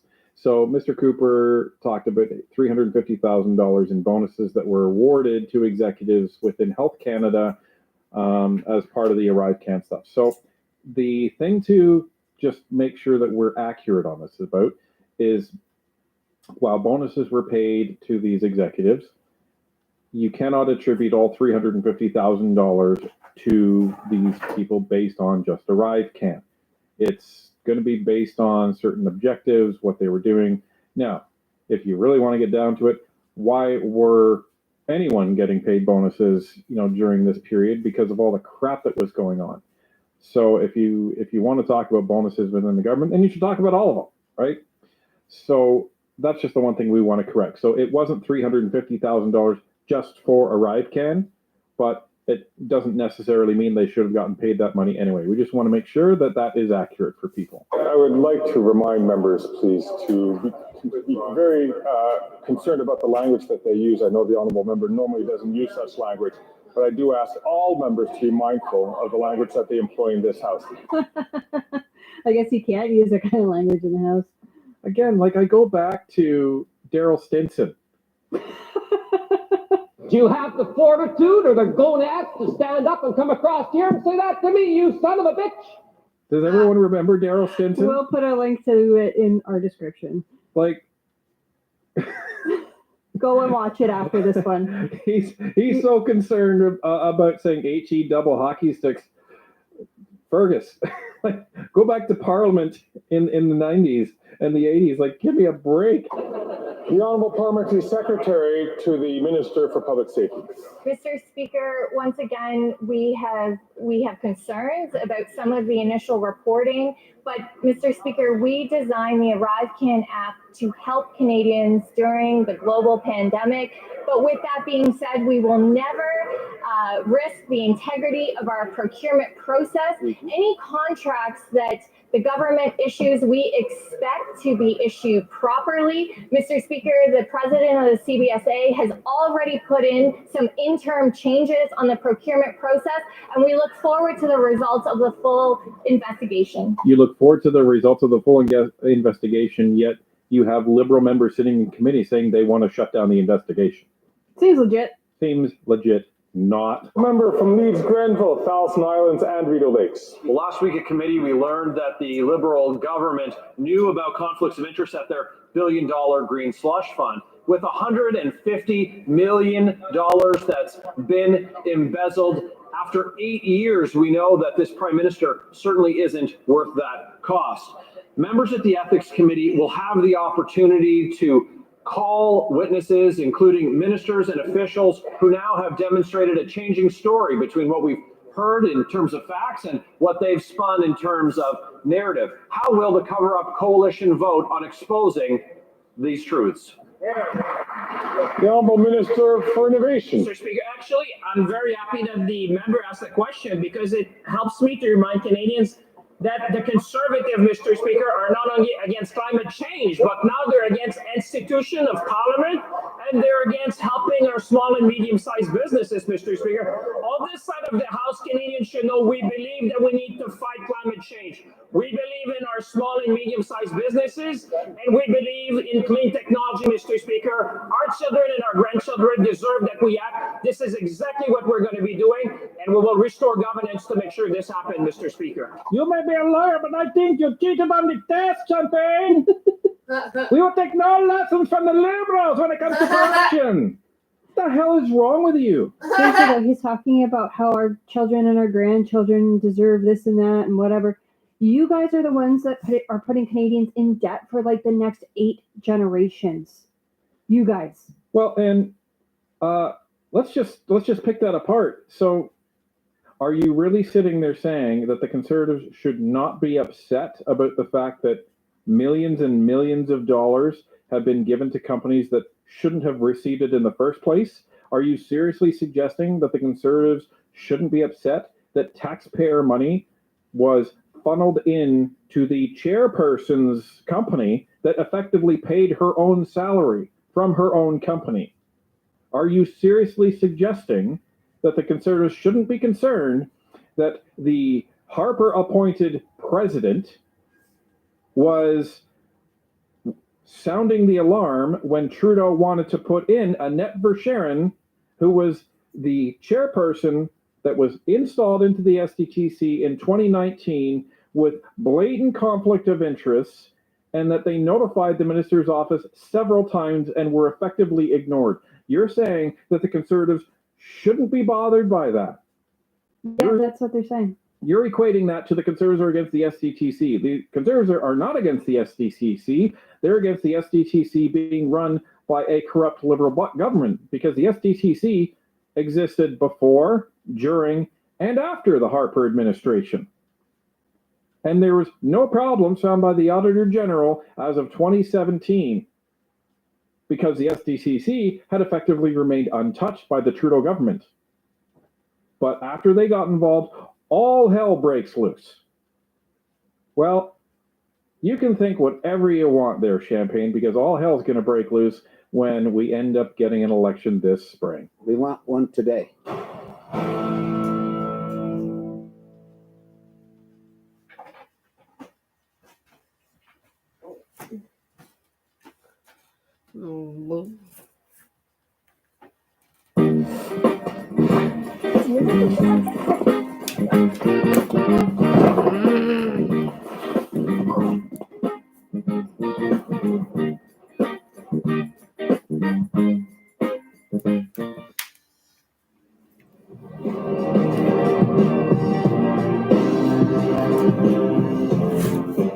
It is finally here, everyone. The interview between Tucker Carlson and Vladimir Putin dropped last night. It's a more than 2-hour video, and it was on Twitter. Carlson and Putin hit a number of different topics, starting with, of course, the war in Ukraine.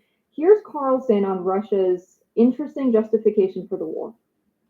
The following is an interview with the president of Russia, Vladimir Putin, shot February 6, 2024 at about 7 p.m. in the building behind us, which is, of course, the Kremlin. The interview, as you will see if you watch it, is primarily about the war in progress, the war in Ukraine, how it started, what's happening, and most pressingly, how it might end. One note before you watch.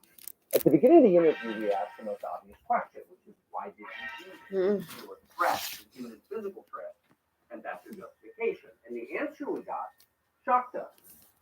Putin went on for a very long time, probably half an hour, about the history of Russia going back to the 8th century. And honestly, we thought this was a filibustering technique and found it annoying and interrupted him several times. And he responded, he was annoyed by the interruption. No! But we can